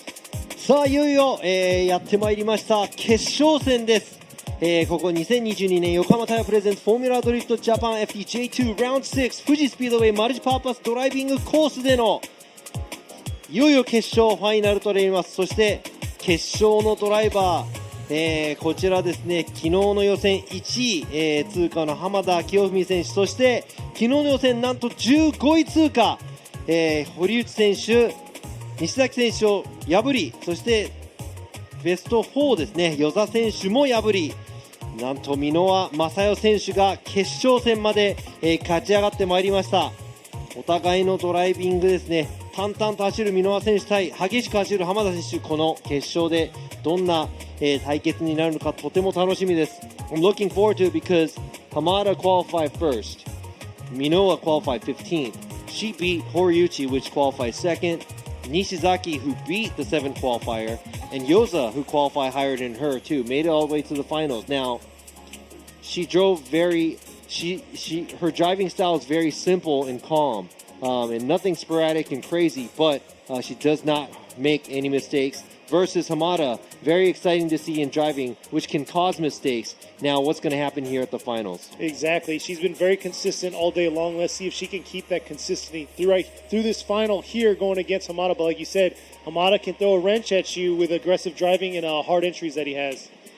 いや、エントリーでの激しさ、そして全体的の激しさの浜田選手、対するは終始穏やかに走行する箕輪選手、もう真反対と言っていいところでしょうね、のドライバーです。はい、皆さんこんにちは。実況席、そしてジャッジ席の、こちらを映していただいていますが、Yeah, so we got Hamada, the wild driver, Minowa, the calm driver. What's going to happen here? Who's going to be more nervous? Who's going to make the mistake? I have no idea. Who knows? Yep. But we'll see here. The spectators out there, we are checking out the chat. Where are you guys tuning in from? Let us know. Maybe we'll get some time to throw some shout outs to y'all. But yeah, we appreciate the love and support by you fans out there. さあ皆さん、今ですねライブストリームの方にもちょっと、声かけしましたが、世界各国ですねいろいろなところからこのフォーミュラドリフト FD-J2 をご覧になっていますが、本当ですねこの時差があったりとかしているのに、世界各国いろんな場所でなんかね、ライブストリームの方でもどっちが勝つとかいろいろ言っていますが、アリゾナ州、ジャマイカ、カリフォルニア、カナダ、オンタリオ、ジャクソンビル、カリフォルニア、シカゴ、ハワイ、ラトビア、ジャマイカ、サウスカロライナ州、パナマ、ノルウェー、フロリダ、モンタナ州、いろいろなところから、見てます。ロシア、オーストラリア。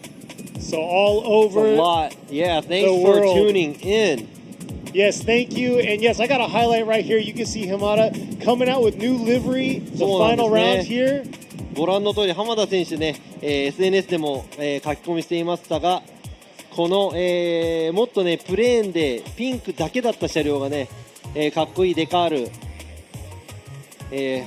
貼っていますが、His car was pink and simple, but now it has all these decals. Now we got the other side, black car with pink decals. We got a pink car with decals.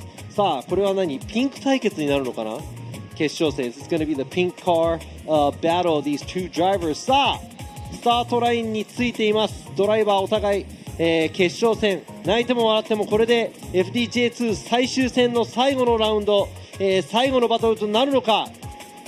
先行ゼッケン115浜田清文選手対する後追いゼッケン168箕輪正代選手。Is this going to be the last battle? Because it's the finals here, the last battle, and who's going to win it? Who's going to take it? This is it. This could wrap us up for 2022 season right here. Hamada's in the lead in the R32 going against Minowa in the chase in the JCX 100 Mark II. And here she is coming around in that chase position. Like I said, Hamada being very aggressive from the start. Oh, making huge contact right there in the transition from outer zone 1 to outer zone 2 by Minowa. No. So I'm not gonna lie. Okay. I'm not gonna lie. It looks like the drivers are okay.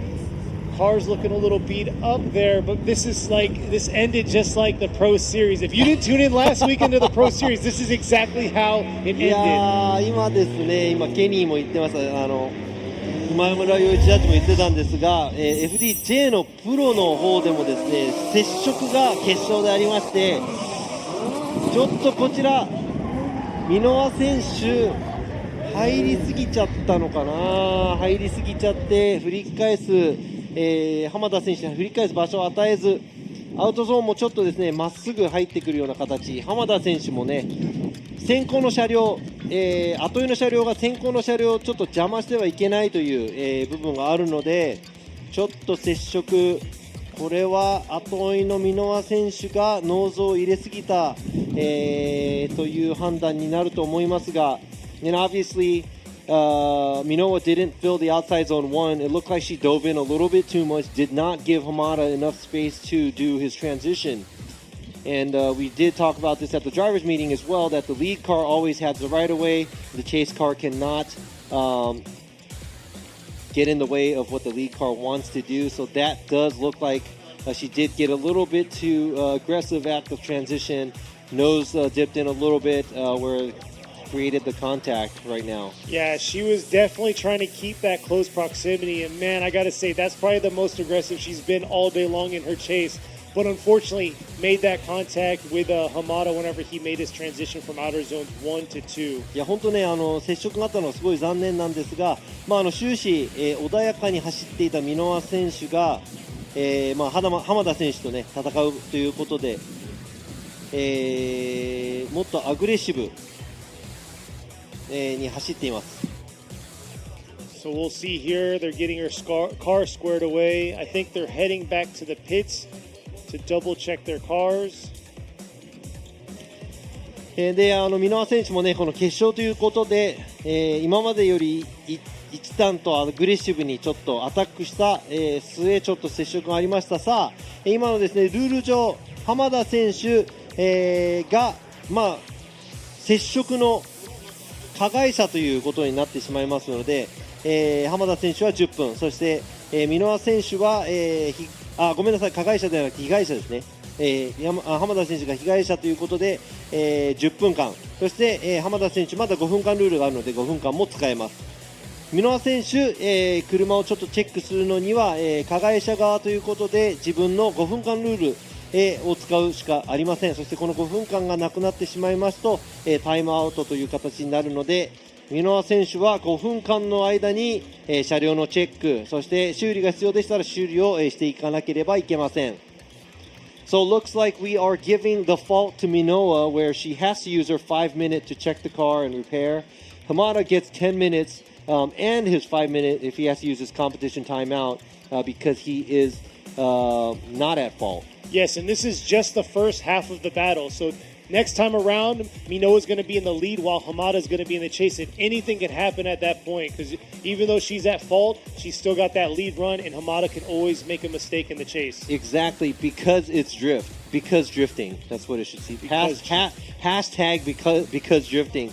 Because drifting, we don't know what's going to happen until they switch places where Hamada is going to give chase. Now, Minowa will lead. Right now, she is at fault for the contact that was on track. 怖いところ、すべて含めてなんですが、1本目、走り終わって今、接触がありました。しかし、入れ替えてどうなるか、それはですね、走ってみないとわからないという部分あります。さあ、今、現在、箕輪選手、バンパー、フェンダーですかね、フェンダーの方の修復、テープでしています。Looks like Minowa's team is taping up the fender. Now there you go. Minowa is sitting in her vehicle, patiently waiting. 箕輪選手、現在車両の中で待機、メカの方、手伝いできているメカニックなどが、外装の修復を行っています。さあ、箕輪選手ですね、スポッターをしているのが FDJ のドライバー、息子の、13歳箕輪博也選手、そして浜田選手、こちらテントの下で車両の中で、待っています。今、メカの方がですね、右のリアの、フェンダーの方を今ですね、後ろバンパー叩いてる、バンパーじゃない、フェンダーの方、ハンマー、大口ハンマーで叩いてるのかな、叩いている部分が見えますが、ちょっと右のリアがへこんでしまったので、それのちょっとね、修理をしているみたいです。今ですね、修理を、行っています浜田選手、そして今ですね、浜田選手のサポートを今、リベットネジ入れてるのか、今のね、スポッターとも、来ています、泉田、スポッター。Yeah, and it's nice to see other teams out there helping. You can see Yamashita over there helping out, but at the same time, you got the Good Ride team out there helping. There you go. And I was just mentioning where Hiroya is Minowa's spotter, obviously his mother. And right here, I think Hamada's spotter is Izumida, where he's an old school drifter. Dart Izumi, I think he's pretty known all over the place. But that's kind of cool where there's the whole drifting family. The old and the new, everybody supporting each other, right? Exactly. But yeah, it looks like they're taping it up, squaring it away. And we're going to see this second part of this battle here. If you're just joining in, contact was made on entry from Minowa into Hamada whenever he was transitioning into Outer Zone 2. So it's at fault for her, but we still have the second part where she's going to be in the lead, so anything can happen. さあ、今ですね、箕輪選手、そして浜田選手のピット、画像の方映っていましたが、両者忙しく、メカの、方々が修復をして、ドライバーたちがスタートラインにつけるように、車両のチェックをしていますが、箕輪選手の方は、ドアも閉めてもう戻っていく準備ができていると思います。浜田選手の車両はボディだけなのかな、お互いボディだけなのかなと思いますが、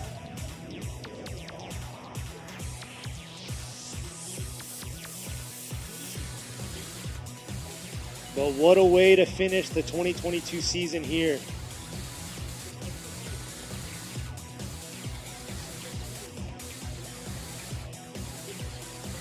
さあ、メカニックの方 OK サインも出ているところで、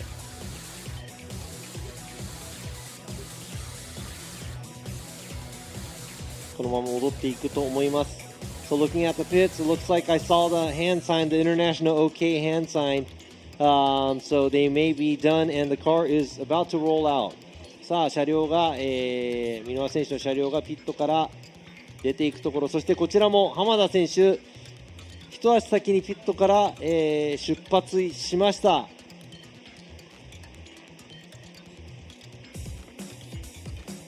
さあこういう競技ですね、もちろんドライバーの方をクローズアップしなきゃいけないんですが、スポッター、そして手伝いに来ているメカニックの方々、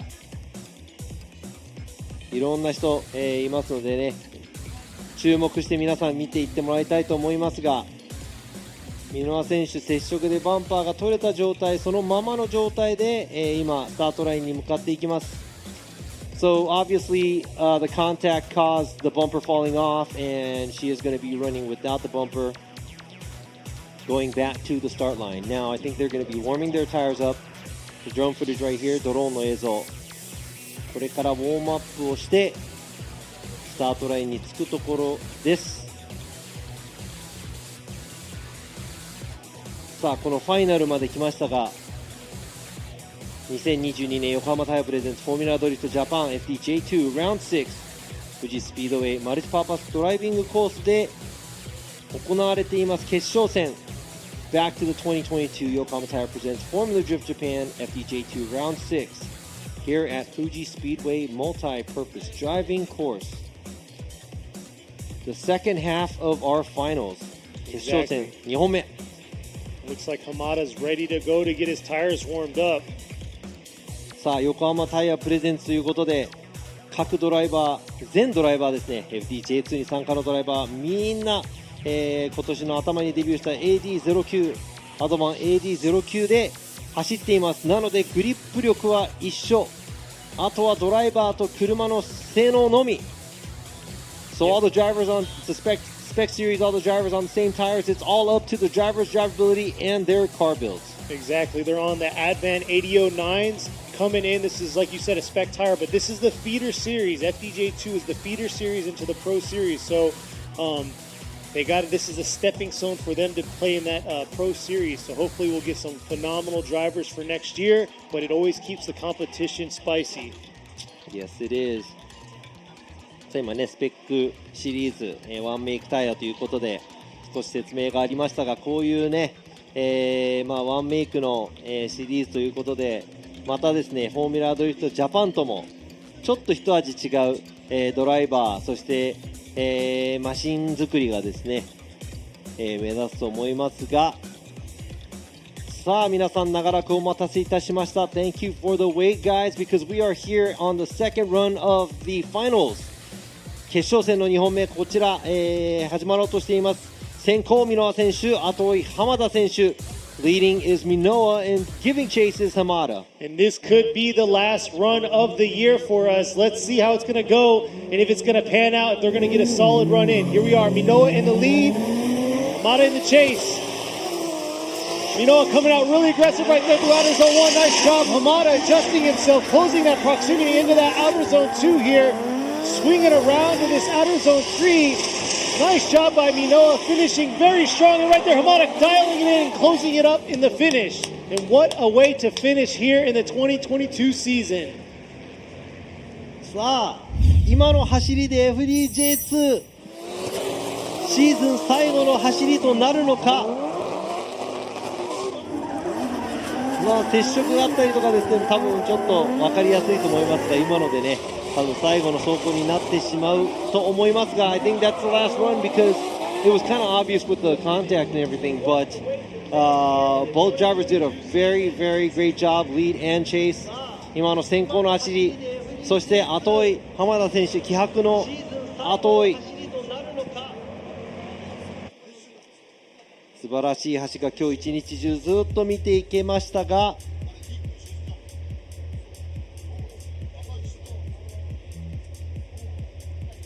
Yeah, nice strong finish right there for both drivers.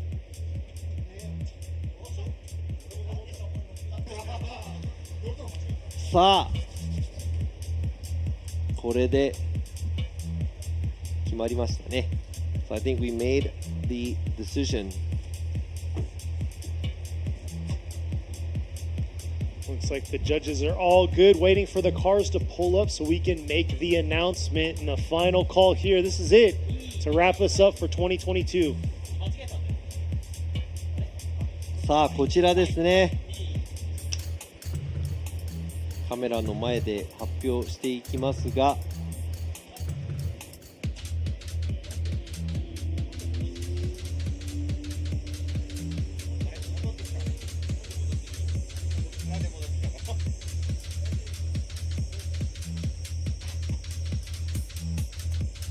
There they are.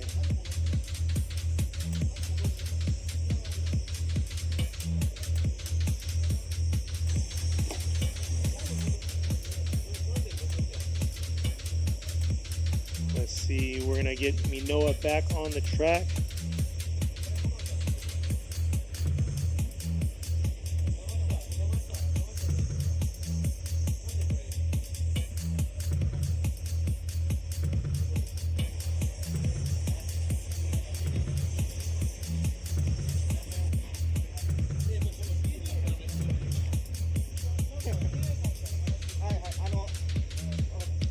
For those of you tuning in just now, you missed out on a good top 16 here for the final round of the Yokohama Tire Presents Formula Drift Japan FDJ2 Series. Here it is, round 6 at Fuji International Speedway in the multi-purpose course. We're getting set up for the final announcements on the top 3 drivers, the podium drivers for this final round here.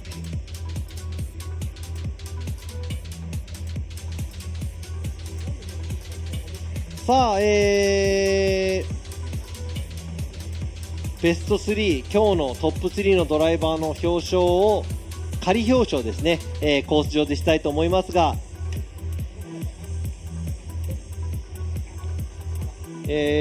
ドライバーの方々が集まっていただければと思いますが、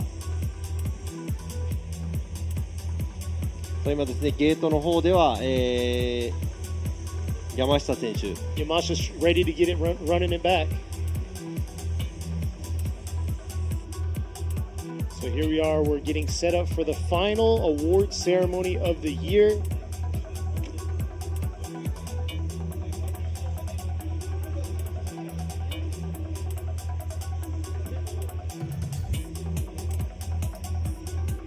Thank you for the online fans out there for sticking with us throughout today. It's been a long day. Thank you for staying up with us. Yeah, thank you for joining us ね。世界各国からいろんな場所からね、時差がすごいあるのに、すごくね、FDJ2 いろんなところを見ていただいて本当にありがとうございます。そして、会場にね足を運んでいただいた皆様も本当にありがとうございます。For those of you who also made it out here, thank you very much because you're able to witness the last run in the last round of FDJ2 2022.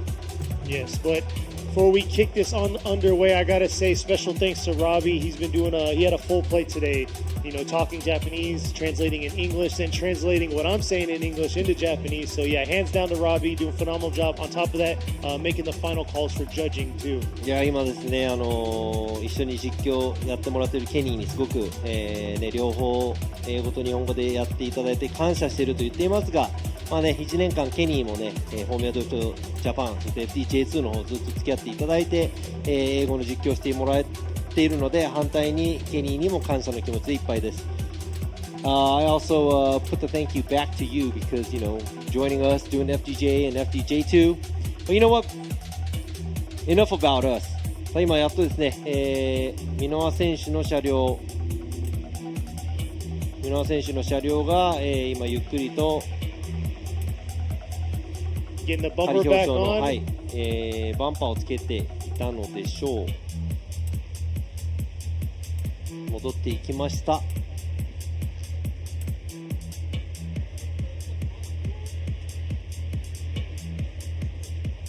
So we'll see. Looks like they got 2 out of the 3 ready to go to line up.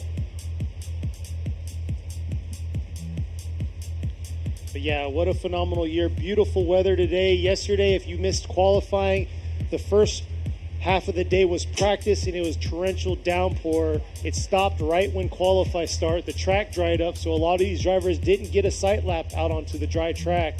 And yeah, we went from 40 drivers to 16, and here we are to the final 3 that made it podium for this last round of Formula Drift Japan FDJ2.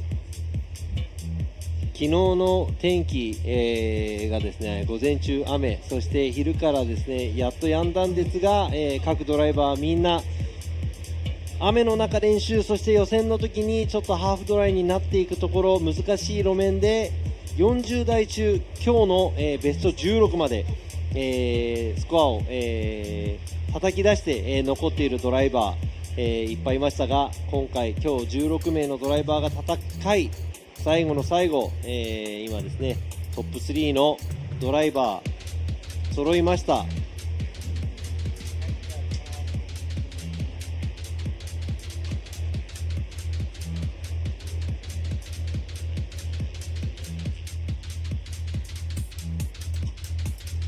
さあ3台のドライバー、表彰台に立つ3台のドライバー、3台の車両とドライバーですね、今、ゆっくりとこのジャッジ席の前集まろうとしていますが、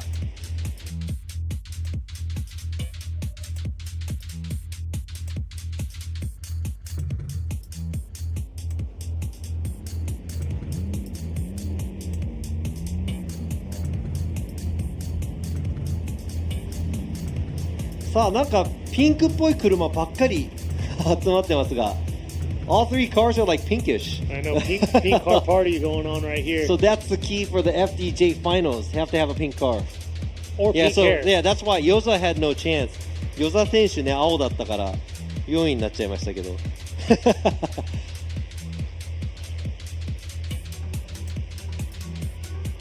There they are. さあドライバーが、3名出てまいりました。Three beautiful cars, 3 classic cars at this point. 本当そうですよね。3台とももう今で言うともう世間で言うとちょっとクラシックカーになるぐらいになっちゃいますからね、ドリフトカーって。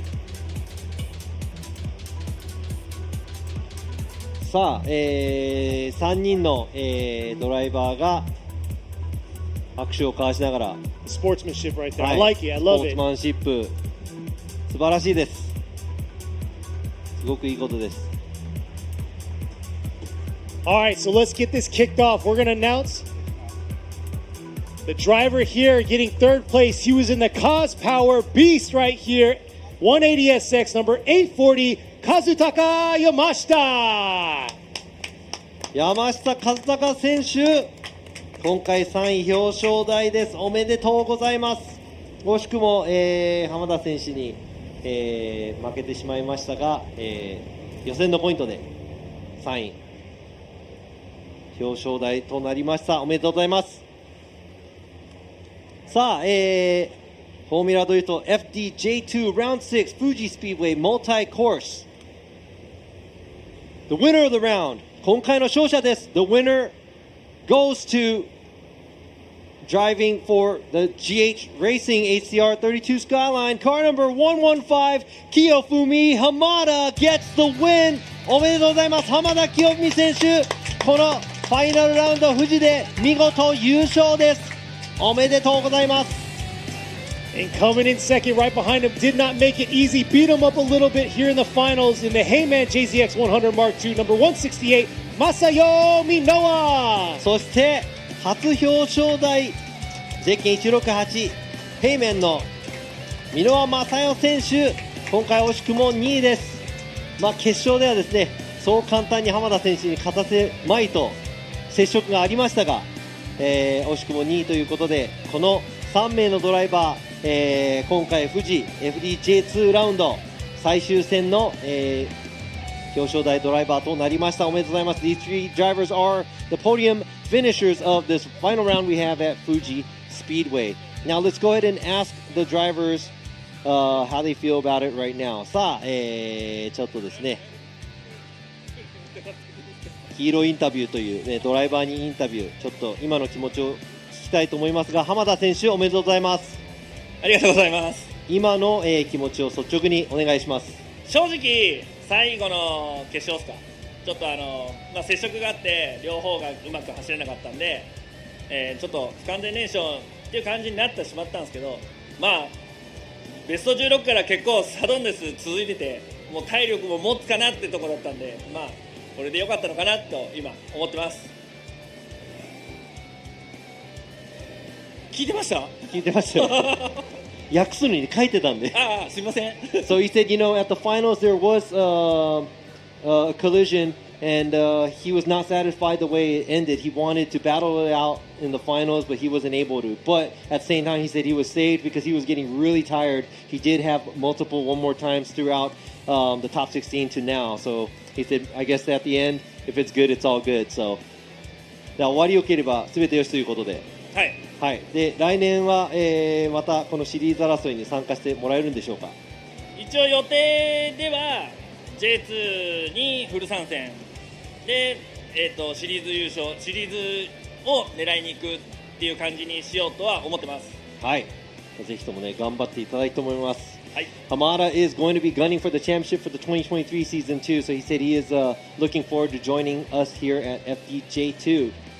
ということで浜田選手、今回優勝おめでとうございます。ありがとうございます。お疲れ様でした。はい、ありがとうございました。さあ続いてですね、惜しくも、浜田選手と戦って敗れてしまった今回表彰台、2位ですね、Minowa選手にもお話聞かせていただきたいと思います。So battling out with Hamada coming in second for today's round. Let's ask Minowa how she feels about the round today. さあ今の気持ち、Minowa選手どうでしょう？まずやっぱり決勝ということでちょっと力が入りすぎてしまってちょっと接触してしまって浜田さんと浜田さんのチームの皆さん本当にすみませんでした。で今回いろんな方が見に来てくださって手を振ってくださったのですごい励みになりました。で家族もチーム員もずっとFDJ の時から支えてくれてたので今回こういう結果が出てすごく嬉しいです。ありがとうございます。So Minowa says, at the finals, she's really sorry that she did cause a collision with Hamada. So she's sorry to her team, to his team and him.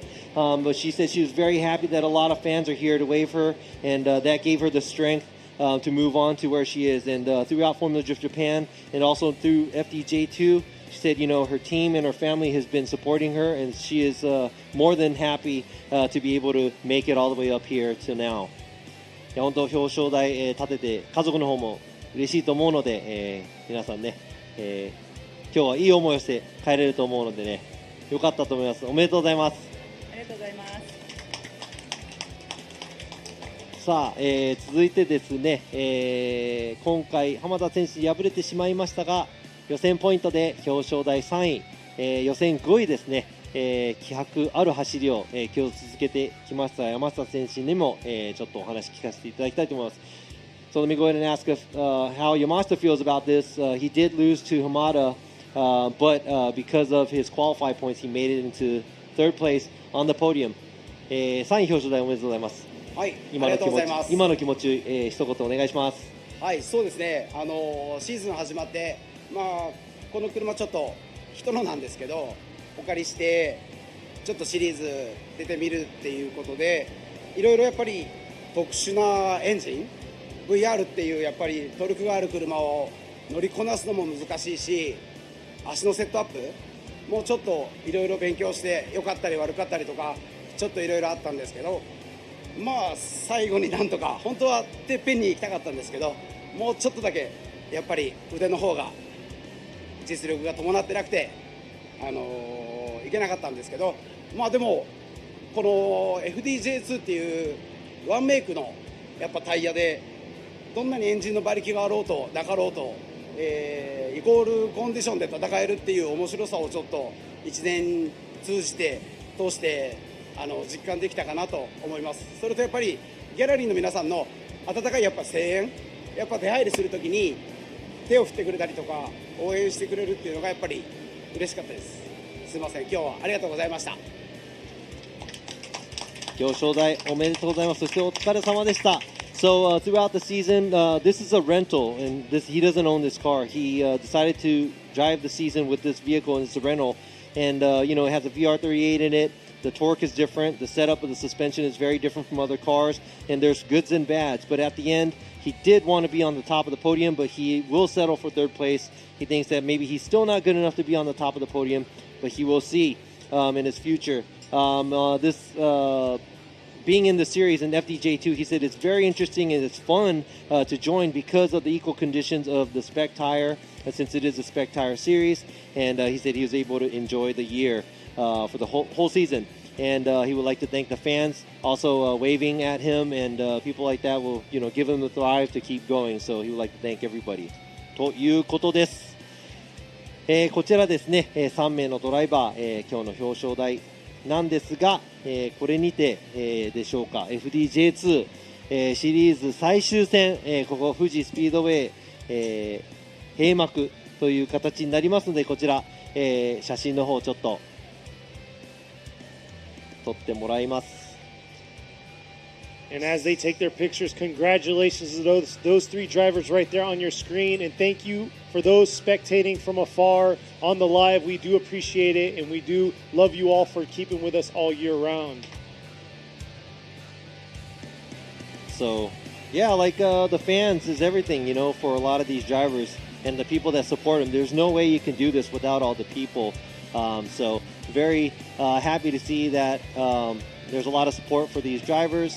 And also these drivers making it all the way here to the podium. And all the drivers that are out there that haven't made it to the podium and also did or didn't qualify today, congrats to you too, because making it out here is already hard enough. And it's not easy, and I know it because I've done it.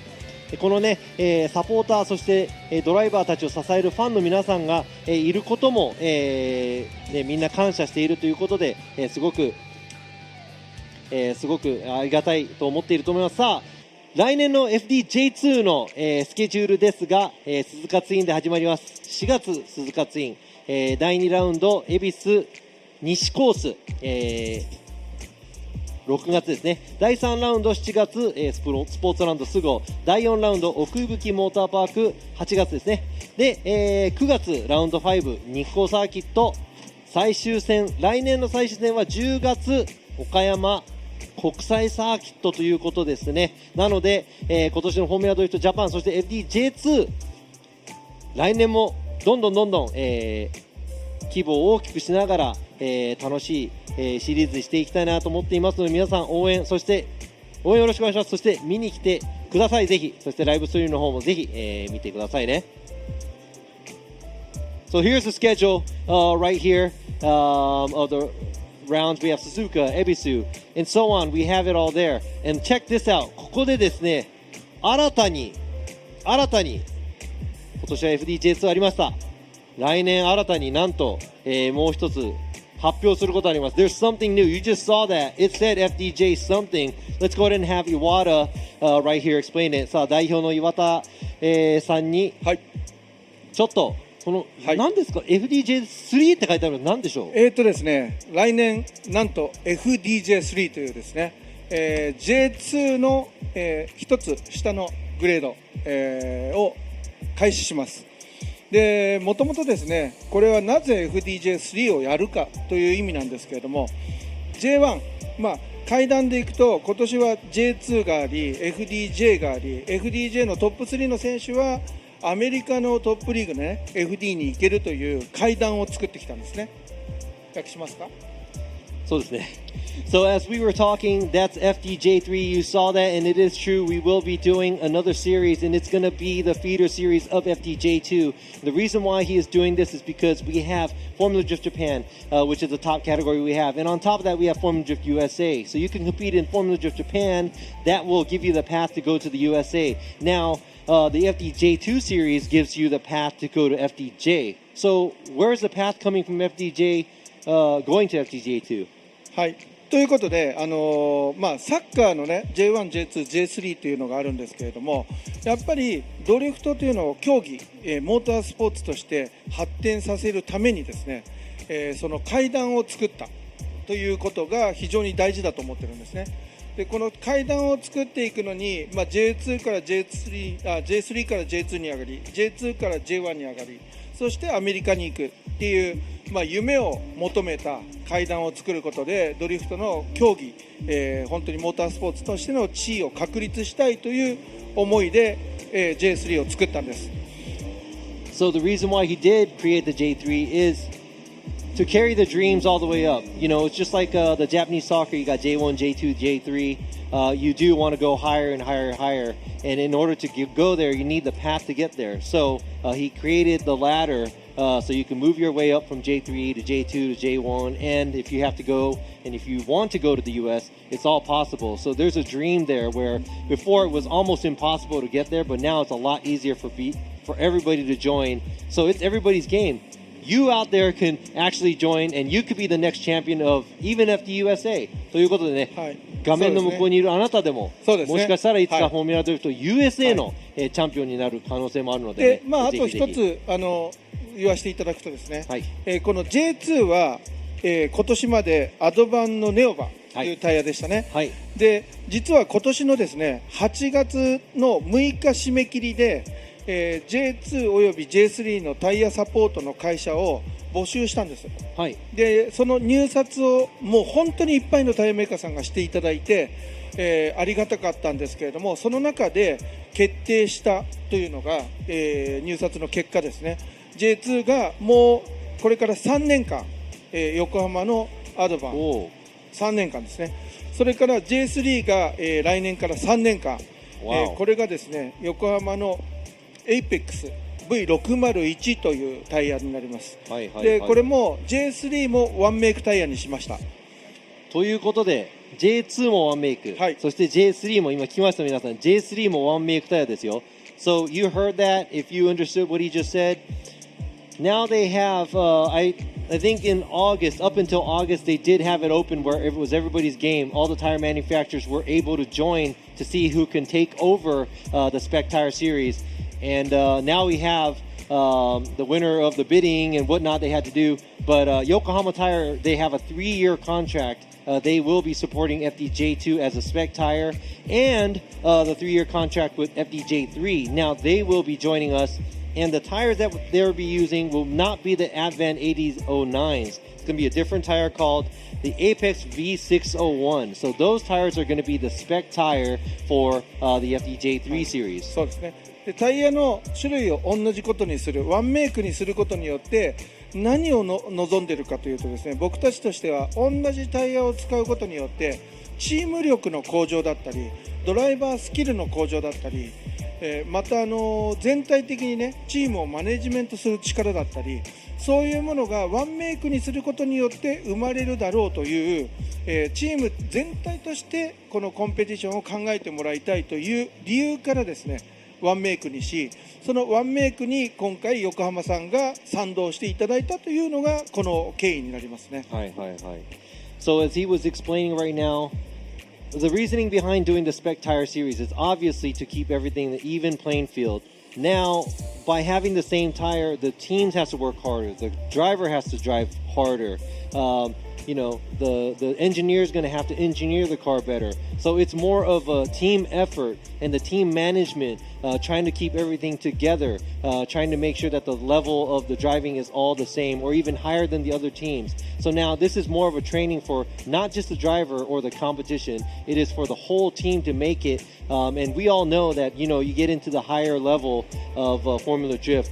It's the team and it's not just the driver. It's not just the driver doing best and doing what he can do. It's all about the team. So being able to feed into the series and help out the teams work harder so they can work as a team is going to help the sport at the end. So this is a good movement that I think is happening. And thank you to Yokohama Tires. はい、ということでどなたでも参加できます。Yeah, and ぜひ you guys are all there. Do you want to join FDJ3? If you live outside of Japan, it doesn't matter. If you live in Japan, come on and join us. FDJ3 is out there for you. 皆さん FDJ3 をぜひ、ご覧ください。そして参加お願いします。こちら FDJ3 のスケジュール。This is the FDJ3 schedule. はい、ということで FDJ のスケジュールになります。まずラウンド1が鈴鹿ツインサーキット、4月の15、16ですね。April is round 1 Suzuka Twin Circuit. そしてラウンド2、恵比寿サーキットの、西ですね。これが、6月の17、18。 So in June, there's round 2 at Ebisu West Course. そしてラウンド3、奥吹モーターパーク滋賀県、これが8月の26、27。 August, there's round 3 at Okubuki Motor Park. そしてラウンド4、日光サーキット9月の9、10。 September, there's round 4 Nikko Circuit. そしてラウンド5、なんと九州ですね。 Wow. オートポリスレイクサイドコース。You know, November, 11 there's 月12日ですね。 November, there's Auto Police. I don't even know. I can't even say it. Autopolis. I'm sorry. Autopolis Lakeside Course in そし Kyushu. てラウンド6、千葉県茂原ツインサーキット12月3日という Yeah, こ it's と going で to す be a ね。 cold one. In December, we have Mobara Twin Circuit, which is in Chiba. That's going to be the finals for the FDJ3 series. これは、ラウンド5、ラウンド6は FDJ3 の単独開催。それ以外は J2 との閉催という形です。はい。 So as you can see, FDJ3, the first 4 events are tied up. It's the same weekend as the FDJ2. And the last 2 events in November and December, it's a single round just for the FDJ3. So you're going to see only the FDJ3 drivers. I gotta say, I like the blend in different courses that a lot of you viewers don't get to see personally. So it's pretty cool to see that in the different blend, but also, you know, the building blocks it takes to get to where you want to be, whether it's the US or the top of the podium here in the Pro Series in Japan. そうなんですね。いろいろそのね、いろんなドライバーがいろんなステージでどうやって活躍して勝ち上がっていけるか、その、道筋を作ったということはですね、すごく、頼もしいことだなと、ケニーも思っているそうですが、まあ寒くなってきたのでね、ここまでということで、ファイナルラウンド皆さん本当に今日は、ライブストリームをご覧の皆さん、そしてお越しの皆様ありがとうございました。 Thank you to you all watching the live stream and also making it out to the event. And also I would like to thank all the drivers and teams that made it out here joining us in FD Japan and also FDJ2. No matter if you qualify, didn't qualify, it doesn't matter. I know for sure it's really hard to get a team together, come and compete. 参加者の皆さんもね、まあ、予選通れても通れなくてもフォーミュラドリフトジャパン J2 のドライバー皆さん自分たちもそのねポジションでやってきたのでそれがどれだけ大変なことかは本当に知っているので本当にね皆さん、あっての、このイベントなので本当に1年間お疲れ様でした。ありがとうございました。And that's a wrap for 一言言うのかと思った岩さん。そしてですね今日はねゲストジャッジとしてKoichi Yamashita, two-time Formula Drift Japan champion、山下浩一ゲストジャッジ、お越しいただきましてありがとうございます。そして僕の隣にもう年から年中一緒に僕のベラベラ喋ってるのを聞いてる、今村洋一ジャッジ、1年間ありがとうございました。 Thank you to Yoichi Imamura. He's listening to me blabbing. And also Mr. Iwata, thank you very much for supporting us, the drivers, and you know giving us a playing field here where we can enjoy drifting. ありがとうございます。そして、最後にケニー、the English speaking Kenny, thank you very much. Thank you, Kenny. I get to talk finally, but yes, that's the end of 2022. はい、Kenny ありがとう。We will see you all in 2023. Thank you. Kenny ありがとうね。That's what I deal with.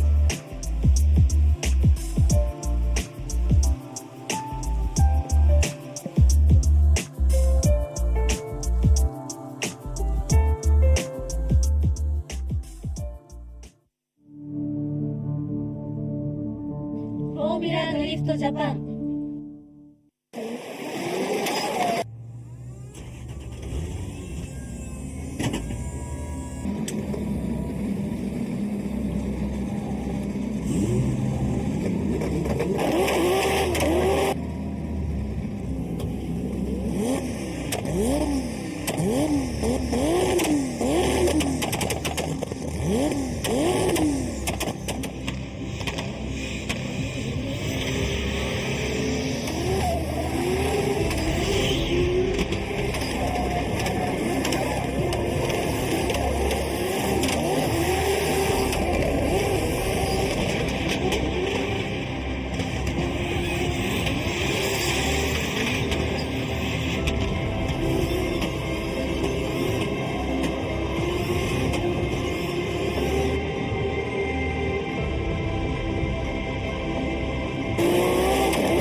横浜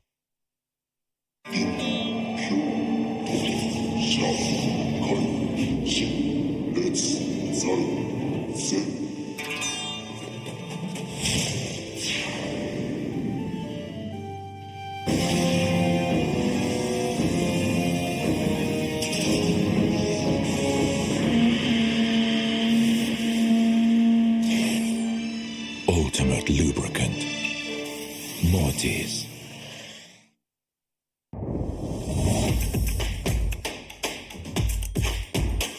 The brightness. Call brilliant.